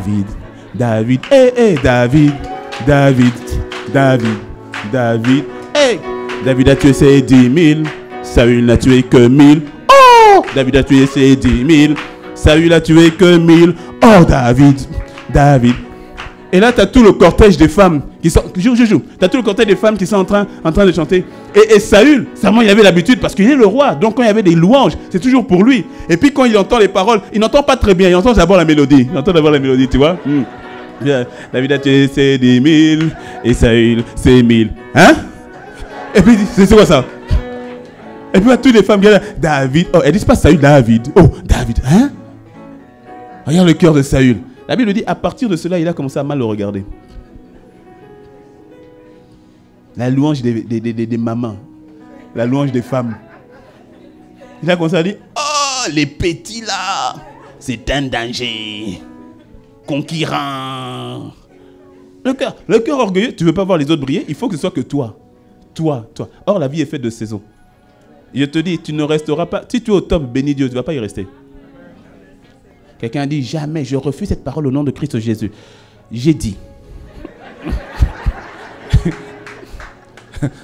Écoute-moi, non, écoute-moi bien. Si tu es au top aujourd'hui, rends grâce à Dieu. Puisses-tu y rester le temps qu'il faille que tu y restes le plus longtemps, fais en sorte d'y rester le plus longtemps si tu veux, mais sache que tu ne vas pas y rester éternellement. Ah oui, Dieu est un Dieu de génération. Oh, Dieu est un Dieu de génération. À un moment donné, le flambeau, tu devras le passer. Tu devras le transmettre, oui. Donc nous sommes dans une course de relais. Donc quand tu as le relais, quand tu as le bâton, cours le plus vite possible. Fais ce que tu as à faire, brille le plus fort possible en sachant que viendra le temps où tu devras maintenant passer le relais pour voir une autre génération briller encore plus que toi. L'orgueilleux a la mentalité qui dit « Après moi, le chaos. Après moi, le déluge. Si je ne suis pas là, personne. » Ça, c'est le cœur de l'orgueilleux. C'est le cœur de Saül. Il dit « Mais comment est-ce qu'on peut applaudir quelqu'un d'autre que moi? Comment on peut encenser quelqu'un d'autre que moi ?» Le cœur humble se réjouit de ce que Dieu fait en lui et il se réjouit, voire même encore plus, de ce que Dieu fait dans l'autre. Et il est content de voir l'autre avancer. Jean-Baptiste, pendant 400 années, 400 ans, et il n'y a plus de prophète. Pendant 400 ans, quand tu t'arrêtes à Malachie, de Malachie jusqu'à Matthieu, il y a 400 années. 400 années, il n'y a plus rien. Plus de prophètes, il n'y a rien. On n'entend plus la voix de Dieu, il n'y a rien. Religion, il n'y a rien. Et puis apparaît maintenant Jean-Baptiste, le prophète. Et il ramène les âmes à Dieu, à la repentance et tout. Donc, on ne parle que de Jean-Baptiste. Jean-Baptiste a des disciples. Jean-Baptiste. Le roi a peur de Jean-Baptiste. La femme du roi veut découper la tête de Jean-Baptiste. Parce qu'il est le seul à affronter. Il dit, toi là, ce que tu fais là, c'est pas bon. Comment tu peux prendre la femme de ton frère? La femme du roi dit, je vais le tuer. Jean-Baptiste, quelle onction. Quelle autorité. Et puis quand Jésus arrive, il dit, voici. Il dit, au fait, l'agneau, c'est lui. En fait, c'est lui. Tout ça, je préparais le chemin. Je ne suis que la voix qui crie dans le désert. En fait, je préparais le chemin pour lui. Pourtant, Jean-Baptiste avait l'onction d'Élie. Le Élie qui devait venir, c'est Jean-Baptiste. Il dit, c'est lui. Maintenant, regardez là, c'est lui. C'est lui. Et la Bible dit, certains de ses disciples, comme là où il a pointé le doigt vers Jésus, ils ont suivi le doigt. Ils ont dit, ah ciao, bonsoir. Ils sont partis vers Jésus. Tu ne vas pas voir Jean-Baptiste dire, hé. J'ai dit, c'est lui, mais quand même.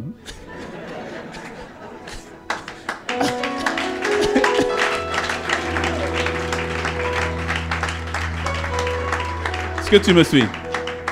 Et puis, quand tu lis la Bible, prends le temps d'étudier aussi et de prendre le contexte dans le contexte. Jean-Baptiste, non seulement il est l'aîné de Jésus, il est son grand cousin. Jean-Baptiste était le cousin de Jésus. Il est son grand cousin, il a quand même 6 mois d'avance sur lui. Il est aîné. Mais il dit non, là c'est plus question de cousin. Tu vois, là c'est pas question de cousin.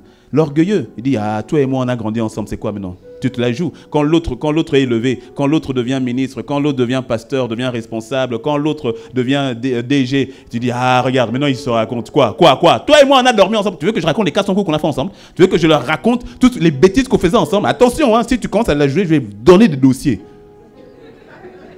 Ça c'est l'orgueilleux. Tu dis, on reste tous au même niveau. Ça, c'est la mentalité du crabe. Tu sais, le crabe, je termine avec ça, montez. Le crabe. Tu connais le crabe, non? Le crabe, si tu prends un panier de crabes, que tu mets des crabes dedans, sois détendu. Tu n'as pas besoin de mettre un couvercle. Laisse. Il faut laisser.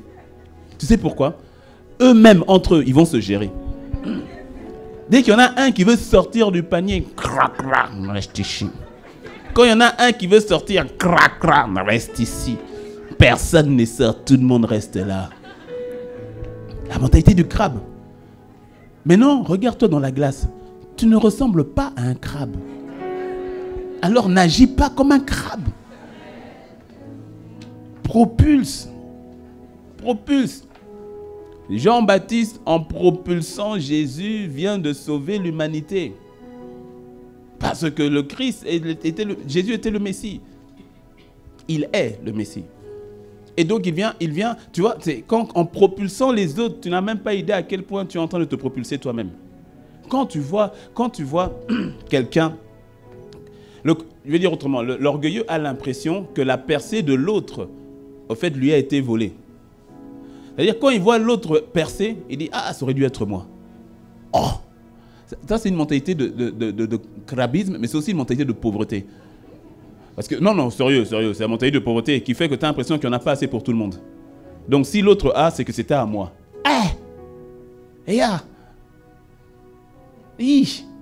Que quelqu'un soit délivré de cette mentalité-là. Celui qui est humble, il aime propulser les autres, il aime voir les autres avancer. Quand tu entends un enfant de Dieu, tu entends qu'il vient d'être, je ne sais pas, promu dans la politique, prie pour lui. On dit, il est arrivé là-bas comment? Certainement, lui aussi, il a dit. D'où Jésus. Aïe. Prie pour la personne.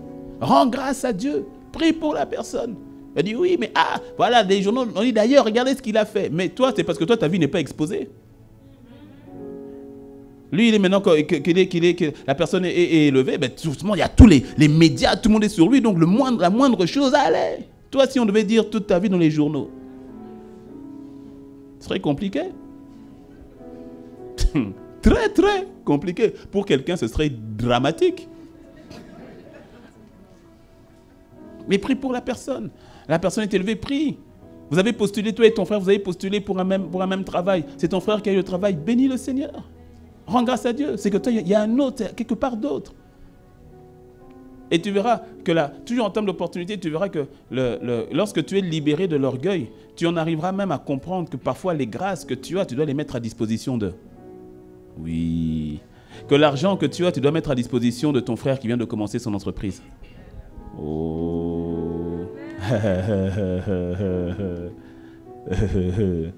Le cœur humble est celui qui saisit véritablement les opportunités devant lui. L'orgueil, c'est comme un voile, pour ne pas dire vraiment des écailles qui sont mises sur les yeux. Le cœur qui est humble, on arrive au fait à voir le monde comme Dieu le voit, à voir le monde au travers des yeux du Saint-Esprit. Et tu en arrives à voir la foi en Dieu et la foi dans les autres. Tu en arrives à saisir, au fait, c'est comme si le décollage des autres, l'expansion, la bénédiction des autres te fait tellement du bien que tu recherches à bénir le plus de personnes possible. L'orgueil ne regarde qu'à lui. L'orgueilleux ne regarde qu'à lui, ne regarde qu'à soi. Et s'il ne trouve pas son intérêt direct, il dit « Ah, c'est pas bon, je ne m'investis pas là-dedans ». Encore une fois, c'est pour ça que beaucoup, nous avons du mal à prier pour les autres. On ne prie que pour soi. On ne vient devant Dieu que pour soi. Que pour soi. Je prie que l'orgueil soit ôté, c'est-à-dire d'abord soit exposé. Parce que comme je l'ai dit, il faut être humble. Nous avons tous toujours une forme d'orgueil dans le cœur. Et le simple fait que tu dises que toi, tu n'es pas concerné me démontre que je viens de dire vrai. Quelqu'un qui dit, ah non, moi c'est bon, hein, c'est bon, tu es dedans. Donc, sois calme. Sois calme. Sois calme. Et donc de dire, Seigneur, ok, donne-moi, garde-moi de tout type d'orgueil, garde-moi, et dès que l'orgueil y est, parce qu'il y a des choses que tu ne vois pas maintenant, que tu acceptes comme tolérables aujourd'hui, demain tu diras, ça c'était vraiment orgueilleux de ma part. Tu diras, ça c'est vraiment, vraiment orgueilleux de ma part. Des fois, par orgueil, tu vas reprendre quelqu'un, mais en fait, tu vas le reprendre juste par orgueil. Parce que si tu avais pris le temps simplement de t'arrêter et de poser la question au Saint-Esprit, dois-je le reprendre par rapport à la faute qu'il vient de faire? Tu verras que parfois aussi, le Saint-Esprit te dit, ne le reprends pas, laisse. Parce que si tu le reprends là, ça ne fera pas l'effet que tu voudrais que ça fasse. Au contraire, ça va plus le détruire, le casser. Si Dieu devait te reprendre à chaque fois, je te dis, tu serais à terre. Tu serais à terre. Il y a des choses où... C'est pour ça que tu crois que... Des fois, tu as l'impression que Dieu laisse passer. Ce n'est pas qu'il laisse passer, c'est qu'il t'aime. Et au fait, il attend le bon moment parfois pour te reprendre, que ton cœur soit ouvert et que quand il va te reprendre, tu vas véritablement changer. Et des fois, nous, c'est... L'autre en a fait, pa, surtout dans le foyer. Dès qu'elle m'a fait, ta, dès qu'elle m'a fait, pa, ta. Et donc, c'est devenu vraiment un match de boxe non-stop. Or, lorsque ton cœur n'est plus emprisonné de l'orgueil, tu sais ce qui se passe par exemple dans le foyer et même dans nos relations, tu commences à faire preuve de beaucoup plus de grâce et de miséricorde vis-à-vis de l'autre. Tu agis beaucoup plus avec grâce et avec miséricorde. Ce qui fait que le mari a mal fait. Tu dis, bon, c'est pas, si je dois m'arrêter à tout ce qu'il fait de mal, si je dois toujours pointer du doigt, en 1928, en 1936, en 1942, attends, j'ai pas fini, on est en 2021, on continue, en 1956, il y a des listes. Les conjoints qui ont des listes. Bon, là, tu as demandé pardon. Il reste 7 choses pour lesquelles tu n'avais pas encore demandé pardon. J'attends. C'est quelle vie, ça? Et en agissant comme ça, tu te prives de l'opportunité de voir le meilleur sortir de ton mari. En agissant comme ça, tu te prives de l'opportunité de voir le meilleur sortir de ton épouse. Que le Seigneur, Jésus, ferme les yeux, incline la tête avec moi. Que le Seigneur, par son esprit, et si tu veux lever les mains, tu peux lever les mains. Mais que le Seigneur, par son esprit, te donne de pouvoir voir toute forme d'orgueil dans le cœur. Qu'il te donne de pouvoir voir que son esprit te garde de toute forme d'orgueil qui te priverait des opportunités que Dieu te donne. Le Seigneur passe par les gens, il passe par les hommes. Et les hommes sont souvent imparfaits, pour ne pas dire qu'ils sont imparfaits, tu le sais. Mais pourtant, le Seigneur va passer aussi, il va passer par ton père, parfois qui était imparfait. Je ressens de le dire, Karebro Shai Karadaba. Je sens de dire à quelqu'un que tu dois laisser l'orgueil vis-à-vis de ton père, parce qu'il y a une bénédiction qui doit libérer sur ta vie. Quelqu'un est en train de dire, je n'ai pas besoin de sa bénédiction parce qu'il n'a pas été là ou parce qu'il a mal fait. Ne dis pas ça, la Bible est très claire à ce sujet. Honore ton père et ta mère. Et je sens quelqu'un qui doit d'abord libérer la colère, la rancune, l'amertume. Quand je dis par rapport à ton père, ça peut être par rapport à ta mère, ça peut être par rapport à un tuteur, à un parrain ou une personne en autorité, à un grand frère, un oncle. Mais tu dois refuser cet orgueil qui te gardait dans la colère. Tu sais pourquoi? Parce que tu es en train de te fermer des portes à des opportunités que Dieu veut te donner. Mais je ressens vraiment, je reviens là-dessus, je ressens qu'il y a quelqu'un, il y a ton père ou la personne en autorité sur toi doit libérer une parole de bénédiction dont tu as besoin. Quelqu'un dira, non, je suis déjà béni de toutes les bénédictions spirituelles dans les lieux célestes. C'est vrai. Mais le Seigneur ne renie pas sa propre parole. Et il y a un type de bénédiction que tu dois recevoir de la part de cette personne qui est en autorité sur toi. Je le sens aussi pour une épouse. J'ai beaucoup parlé des épouses, mais je crois que c'est parce que le Saint-Esprit nous demandait de le faire. Il y a une bénédiction, une bonne parole que ton mari, que ton époux doit libérer, Je sens qu'il y a le cœur d'un mari qui au fait, qui est blessé et qui saigne, et cela affecte l'épouse. Ça affecte l'épouse, mais tu n'en es même pas conscient. Tu n'en es même pas conscient. Et je ressens de parler à un mari dont le cœur, au fait, est aussi blessé par rapport à l'épouse. Et le fait que tu la retiennes, le fait que tu aies mal parlé sur elle, ça la bloque. Ça la bloque. Mon frère, toi aussi, ne retiens pas le mal, l'offense qui t'a été fait. Ne le retiens pas. Ne le retiens pas. Tu dois libérer. Je sens, je sens. Ça, le Seigneur parle aussi. Il parle aussi aux parents. J'ai parlé aux enfants, mais il parle aussi aux parents. Par rapport à tes enfants, tu as bloqué, tu as comme bloqué une grâce sur la vie de tes enfants à cause de leurs mauvais agissements, à cause du fait qu'ils aient mal fait, qu'ils aient mal parlé, et tu as libéré cette parole. Même le jour où tu as dit cette parole, toi-même dans ton cœur, ça a secoué. Parce que toi-même tu te dis, ce que je viens de dire quand même, c'est pas petit. Ne garde pas l'offense de tes enfants. Ne garde pas l'offense que tes enfants t'ont fait, que ta fille, que ton fils a fait. Ne garde pas cette offense parce que tu dois libérer une parole de grâce sur cet enfant.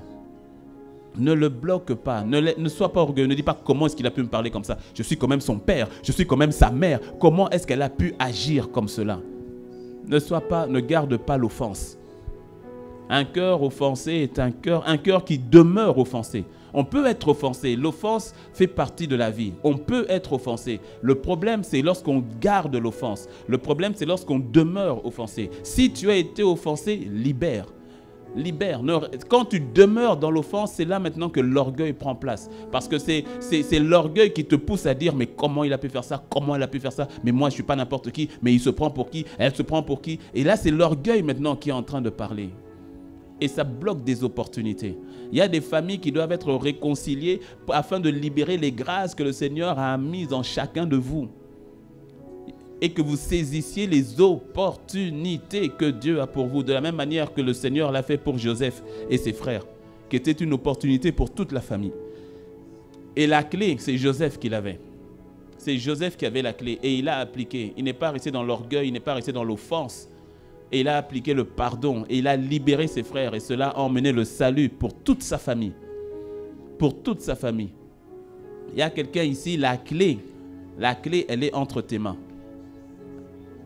La clé est entre tes mains. Je vois une vague d'opportunités qui est sur le point de se déployer, d'être déversée. Mais je vois un couvercle avec le nom d'orgueil qui veut empêcher plusieurs de bénéficier de ces grâces, de bénéficier de ces opportunités. Refuse à l'orgueil de t'empêcher, de te cacher vis-à-vis des opportunités que Dieu a pour toi. Ses plans sont parfaits pour toi. Ses plans sont parfaits pour toi. Ses plans sont parfaits pour toi. Choisis de t'humilier devant le Seigneur. Choisis de manifester le cœur d'humilité du Seigneur Jésus. Ayez en vous les sentiments qui étaient en Christ Jésus. Ayez en vous les sentiments, c'est-à-dire que tu dois accepter, tu dois manifester ces sentiments-là du Seigneur Jésus. qui à la croix n'a pas dit « Seigneur, frappe-les ». Il a dit « Pardonne-leur ». Ils ne savent même pas ce qu'ils font. Que ce soit tes sentiments, c'est que ces sentiments-là soient le tien, que tu vois les intérêts des autres plus grands que les tiens. Il y a quelqu'un ici à qui le Seigneur t'a dit de mettre à disposition les grâces que tu as, l'idée d'entreprise que tu as, de mettre à disposition même l'argent que tu as, voir le temps que tu as, mais par rapport à quelqu'un d'autre. Mais tu te dis, mais Seigneur, mais moi, j'entends, je perçois dans mon esprit, tu avais une idée d'entreprise et tu viens de voir que quelqu'un d'autre a fait la même idée et elle est même un peu plus avancée que toi. J'entends, ça parle à quelques personnes, j'entends le Seigneur t'interpeller et je crois que c'est une confirmation de ce qu'il t'avait déjà dit. Où il est en train de te dire, mets tout ce que tu avais préparé, mets ça à la disposition de ton frère, mets ça à la disposition de ta sœur. Mais tu dis, non, ça c'était mon idée, ça c'était moi, c'est moi qui voulais le faire. Ne laisse pas l'orgueil te priver d'opportunités. Ne laisse pas l'orgueil te priver des opportunités. Que le cœur d'humilité t'ouvre les yeux sur toutes les opportunités que le Seigneur a pour toi. Que le cœur d'humilité t'ouvre les yeux sur les opportunités que le Seigneur a pour toi. Père, nous te disons merci pour ta parole. Seigneur, nous te disons merci pour ta parole. Ta parole, Seigneur, ta parole nous change, ta parole nous délivre, ta parole nous transforme. Seigneur, merci pour ta parole. Je prie que l'humilité, que ton humilité s'entrepartage, que tout type d'orgueil, et là où c'était un esprit d'orgueil, Seigneur, qu'il soit brisé maintenant, ôté dans la vie de ton Église, l'orgueil qui maintenait mon frère, ma soeur, qui maintenait dans l'offense, qui maintenait dans la rancune, qui maintenait dans la jalousie, qui maintenait dans toutes ces choses de la chair. Père, je prie que son emprise soit brisée maintenant. Ton amour est répandu dans nos cœurs et que ton amour, Seigneur, se manifeste dans le cœur de ton Église, dans le cœur de ma sœur. Tu donnes la capacité à ma sœur de libérer, de pardonner. Tu donnes la capacité à ma sœur de marcher dans l'humilité, car tel est notre partage par le Saint-Esprit qui est en nous. Alors Père, Seigneur, fais-le. Libère cela dans la vie de tes enfants. Libère cela dans la vie de mon frère. Libère cela dans la vie de ma sœur, afin que nos yeux soient ouverts à toutes les opportunités que tu as mises au-devant de nous. Nous avons manqué des grâces, nous avons manqué des opportunités à cause de l'orgueil qui nous maintenait. Mais Père, tu nous fais miséricorde en cette matinée, tu nous fais grâce en cette matinée, alors que tu mets l'exposition sur tout ce qui était orgueilleux en nous, et nous choisissons de nous débarrasser, nous choisissons de lâcher ces choses, Seigneur, et avec un cœur rempli de ton humilité, de saisir les grâces, les opportunités que tu mets au-devant de nous. Père, que cela soit le partage de ton Église, le partage de mon frère, le partage de ma sœur. Seigneur, fais-le. Seigneur, fais-le. Comme toi seul es capable de le faire. Seigneur, merci. Que cette parole ne revienne point à toi sans avoir accompli le but pour lequel tu l'avais envoyé. Dans le nom de Christ Jésus, nous avons ainsi prié. Amen. Amen. Amen. Est-ce que quelqu'un peut acclamer le Seigneur? Amen. Gloire à Dieu. Gloire à Dieu. Prenez place. Pour ceux qui sont debout, prenez place. Gloire au Seigneur. Et que l'humilité du Seigneur soit ton partage et que tes yeux soient ouverts sur toutes les opportunités que Dieu te donne pour briller. Dis avec moi un bon Amen. Amen, amen, amen, amen, amen. Dans quelques instants, nous sommes à la fin de ce moment, et dans quelques instants, on va accueillir tous nos bien-aimés qui sont là bon, on va le faire tout de suite d'abord. Ok, est-ce que si vous êtes là pour la première fois à Impact Centre Chrétien, c'est la première fois que vous faites le culte avec nous à Impact Centre Chrétien, levez la main là où vous êtes. Levez la main là où vous êtes. Ok. D'accord. On est en train de vous donner un fanion. Ne vous levez pas encore, vous donnez le fanion, gardez le fanion, voilà, comme ça on vous géolocalise déjà. Voilà, gloire à Dieu. Dans la salle annexe aussi, si c'est le cas, vous levez la main, vous prenez le fanion. Dans quelques instants, vous allez vous lever parce qu'on va acclamer le Seigneur pour vous dès que je vais le dire. Mais je sens vraiment de le dire, je voulais faire une parenthèse qui pour moi est importante par rapport à la situation sanitaire. Par rapport à la situation sanitaire au niveau du pays. Peut-être vous n'êtes pas sans savoir, certains peut-être ne le savent pas. Il y a un communiqué conjoint qui est sorti mercredi dernier. Je crois que c'est les ministères de l'Intérieur, ministère de la Santé, ministère des Sports et ministère de la Culture qui, de manière conjointe, ont sorti ce communiqué en demandant à ce que tout rassemblement festif et culturel. Hein, donc tout ce qui est fête dehors, mariage, même campagne d'évangélisation, parce qu'il y avait une campagne qui devait se faire normalement à Calaville, hein, avec un prophète qui était venu sur place. En fait, tout ce qui est rassemblement, en fait, rassemblement extérieur, pour le moment, à nouveau, est interdit. Et interdit. Hier, nous avons eu des mariages, et donc on a même dû, pour certains mariages, faire des réajustements, parce que le communiqué est sorti ce mercredi, cette semaine. Et par rapport à ça, deux choses. D'abord, vraiment, je crois que ça a été dit, je ne sais pas, maman Isabelle, ça a été dit tout à l'heure, ça a été rappelé par rapport aux mesures, voilà, aux gestes barrières, le masque. Vraiment, soyons rigoureux par rapport à cela, parce que voilà, c'est une question de prendre soin de soi et de prendre soin des autres. Quelqu'un dit un bon amen. Et aussi, voilà, on ne veut pas donner d'excuses pour qu'on vienne nous chercher des raisons par rapport à nos tenues. Je crois que par la grâce de Dieu, les mesures qu'on fait sont tenues, mais soyons très stricts vraiment par rapport à ça. Okay? C'est pas très à l'aise forcément, voilà, de garder son masque jusqu'au nez. Hein, j'ai pas dit jusqu'à la bouche, j'ai dit jusqu'au nez.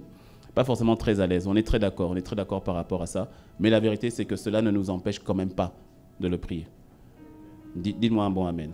C'est important. Et je voulais aussi me faire le relais, parce que plusieurs d'entre nous, je pense, ne l'avons pas entendu, mais je vais faire le relais de ce que le pasteur Yvon avait dit sur la question du vaccin.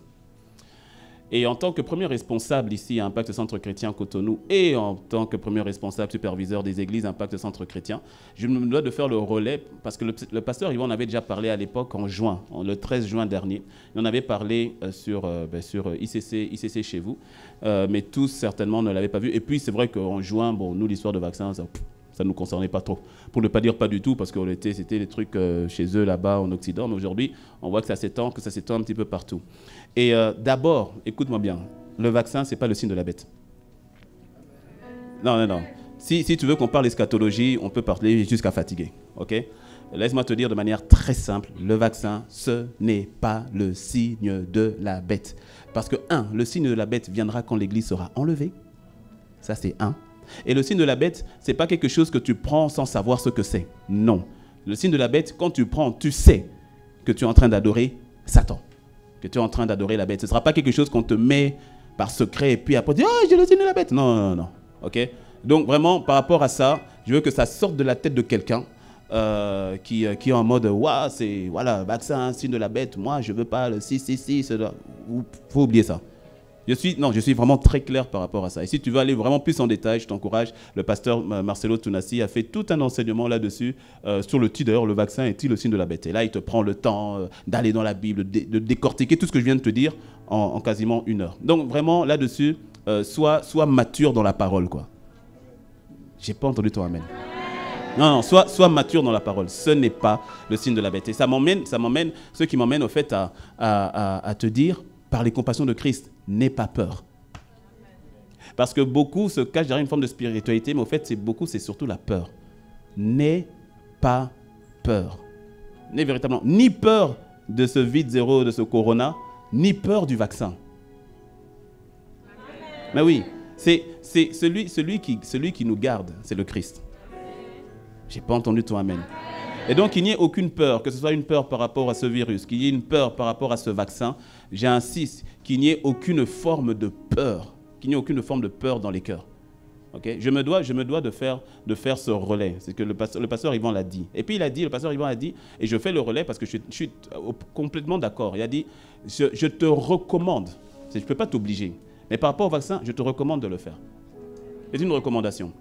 Je ne peux pas prendre la responsabilité, d'exposer, alors que j'ai la responsabilité du rassemblement des personnes. Ce serait très insoucieux, ça se dit? Insouciant? Ce ne serait pas responsable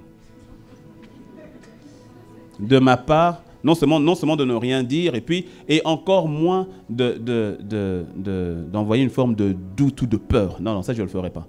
Pas en tant que leader que je suis. Certainement pas. Et pourquoi la recommandation? D'abord, parce que tu n'as pas à avoir peur de ce vaccin. Et puis de deux, sur le plan purement scientifique, c'est pas que ça élimine au niveau du virus, mais la vérité, c'est que ça atténue vraiment. Non, le vaccin ne tue pas. Bon, écoute, tu sais que Doliprane, ça tue aussi? Oui, non, parlons bien. Doliprane, ça tue. Donc, ce n'est pas parce qu'il y a quelques cas de Doliprane, des gens qui ont pris du Doliprane ou du paracétamol qui sont décédés, que maintenant, on dit Doliprane, ça tue. Non, ce n'est pas parce qu'il y a eu quelques cas de personnes qui ont fait une réaction compliquée par rapport au vaccin que ça veut dire que le vaccin, ça tue les gens. Calme-toi. Calme-toi. Mais tu sais, moi, je suis pasteur et nous gérons avec le corps pastoral beaucoup de cas. Et je te promets qu'il y a vraiment des cas compliqués à cause de ce virus. Je te promets. Ce n'est pas parce qu'on ne le dit pas. Le gouvernement ne dit pas tout. Et je te promets qu'il y a des cas compliqués que nous, on gère à l'église. Des personnes qui ont été touchées. Et ce n'est pas des personnes âgées. Ce n'est pas des personnes âgées. Ce n'est pas des personnes âgées. Des personnes bien portantes. La trentaine, la vingtaine, la quarantaine qui sont touchées et fortement touchées. Dont certains ont failli y passer. Le Seigneur a fait grâce. On a quelques-uns qui sont passés. Pas forcément directement, mais on connaît quelqu'un qu'on connaît et qui y sont passés. Tu vois? Donc, c'est je veux que tu sois à l'aise avec ça. Je ne t'oblige pas. C'est une forte recommandation. Ce n'est pas une obligation. Une recommandation. De telle manière à ce que ce que le vaccin est censé faire, qui est censé donc soit, ça ne va pas t'immuniser totalement, parce que la véritable immunité, c'est en Christ. Dis-moi un bon amen. Notre foi, elle est en Christ. C'est-à-dire, même quand je prends un médicament, ma foi est d'abord en Christ. Si je dois faire une opération, ma foi est d'abord en Christ. Quand je dois prendre le vaccin, ma foi est en Christ. Ce n'est pas dans le vaccin. Quelqu'un va dire, oui, mais maintenant, le vaccin obligé. Mais ça ne date pas d'hier, le vaccin obligé. Moi, quand j'ai quitté la France pour venir au Bénin, et puis plusieurs d'entre vous, vous avez été vaccinés fièvre jaune. J'ai menti.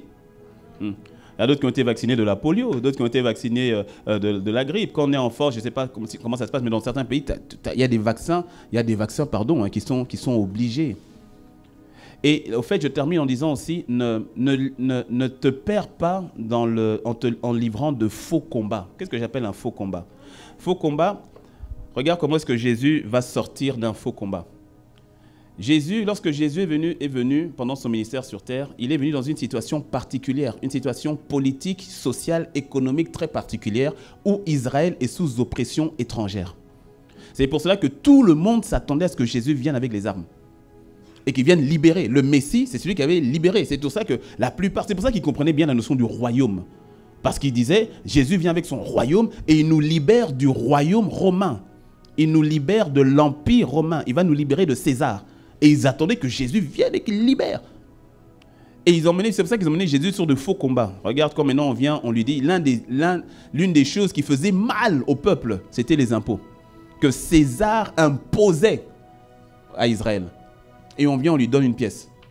Non, on ne lui donne pas une pièce, on lui pose la question. Bon, est-ce qu'on doit payer les impôts à César? Elle dit, parce que ça nous est imposé. D'où le nom impôt. Est-ce que tu me suis? Ça nous est imposé. Regarde cette injustice, regarde ce qui se passe. Est-ce qu'on doit vraiment payer les impôts à César? Jésus, dis-nous. Il dit, donnez-moi une pièce. Il prend la pièce, il dit, c'est l'effigie de qui? Il dit, c'est l'effigie de César. Donnez à César ce qui appartient à César et donnez à Dieu ce qui appartient à Dieu. Il n'est pas rentré dans un faux combat. Je prie que le Seigneur te donne cette maturité, cette sagesse, parce que la manière dont les choses avancent, je ne sais pas si on arrivera à une forme d'obligation de passe sanitaire, de personnes vaccinées ou de toujours montrer un test PCR négatif, je ne sais pas. Mais ce que je sens arriver quand même, c'est une ruée vers les vaccins. Et je ne voudrais pas que tu en arrives lorsque ce soit quasiment obligé de le faire. Tu sais, les masques au départ, voilà. Lorsque ce soit obligé de le faire et puis que tu en arrives et puis qu'il n'y ait plus de doses et que ce soit compliqué. Je prends totalement cette responsabilité et je ne fais que le relais de ce que le pasteur Yvon a déjà dit. Et donc je fais vraiment le relais par rapport à ça, et étant établi ici à Cotonou, sur toi en tant que ton pasteur, en tant que responsable, je ne veux pas endosser une responsabilité demain qui aurait encouragé à une forme de manque de sagesse. Non. En tant que premier responsable là-dessus, ta vie a de la valeur, vous avez chacun de la valeur et je me dois de passer le message. Maintenant, comme je dis, tu es une grande personne, majeure et vaccinée. Enfin bref, tu es une grande personne. Là, l'expression tout à l'heure, majeure et vaccinée, est intéressante. Enfin, anyway. Donc, tu es une grande personne, mais vraiment, voilà, c'est ce que, en tant que ton pasteur et en lignée avec ce que le pasteur Yvon a dit par rapport aux églises Impact Centre Chrétien, pour donner une position claire, c'est celle-là. Moi qui te parle, j'ai été vacciné. Je suis en très bonne santé. Non, dis-moi amen. Non, je suis en très bonne santé, je vais très bien, t'inquiète. Alors oui, quand tu prends le vaccin, oui, mais un tel a pris le vaccin, et puis après, il y a eu des réactions. C'est normal. C'est normal au niveau physique, je veux dire. C'est pas obligé. Bon, moi, j'ai pas eu de réaction particulière, par exemple. J'ai eu une fatigue. Au niveau physique, c'est normal, puisque le vaccin, on t'inocule une mini-partie du virus pour que ça crée de l'anticorps. C'est le principe du vaccin. On te donne un peu des herbes amères, tu vois. Un petit virus comme ça, ton corps, maintenant, il sait réagir par rapport à ça. Et avant que tu prennes le vaccin, autant que possible, fais un test. Parce que si tu as déjà été testé Covid, ou bien si tu es positif au Covid et que tu prends le vaccin, les réactions peuvent être beaucoup plus fortes. Mais ça, normalement, lorsque tu vas au niveau des centres, tu peux poser les questions là-bas et les personnes du corps médical te diront. Mais en tout cas, je veux que la peur par rapport à ça soit enlevée. Cela ne va pas nous empêcher d'avancer, cela ne va pas nous empêcher d'étendre le royaume de Dieu, cela ne va pas nous empêcher de prier. Quand c'est quelque chose qui vient et qui te dit, si on nous dit non, ne parlez pas de Jésus, taisez-vous, prêchez une hérésie. Ah là, on se lève, là c'est différent. Est-ce que tu me suis? Nous sommes dans ce monde, nous ne sommes pas du monde, donc nous naviguons dans ce monde en gardant notre objectif, gagner les âmes, sauver les âmes, construire l'Église. Amen. Est-ce que c'est clair pour tout le monde? Que le Seigneur te bénisse.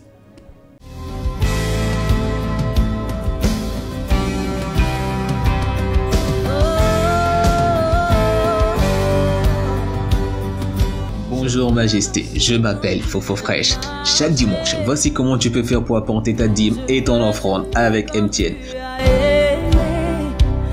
Étape 1, étoile 400 dièse. Étape 2, saisir 2, Momo Pay. Étape 3, saisir 1, achat de biens et services. Étape 4, saisir le numéro 69 14 51 12. Étape 5, renseignez le montant, ensuite le motif de votre transaction, dîme, don, offrande, etc. Étape 6, entrez votre code PIN personnel. Le nom qu'est-ce que fera votre transfert est Impact Centre Chrétien P2M. Avec Flouze, étoile 155, étoile 4, étoile 1, étoile 11, 314, étoile le montant de votre offrande ou de votre dîme, étoile 1, étoile votre code secret, dièse. Que chacun donne comme il a résolu en son cœur, sans tristesse ni contrainte, car Dieu aime celui qui donne avec joie. À bientôt. Sur l'amour triomphe toujours. Oh,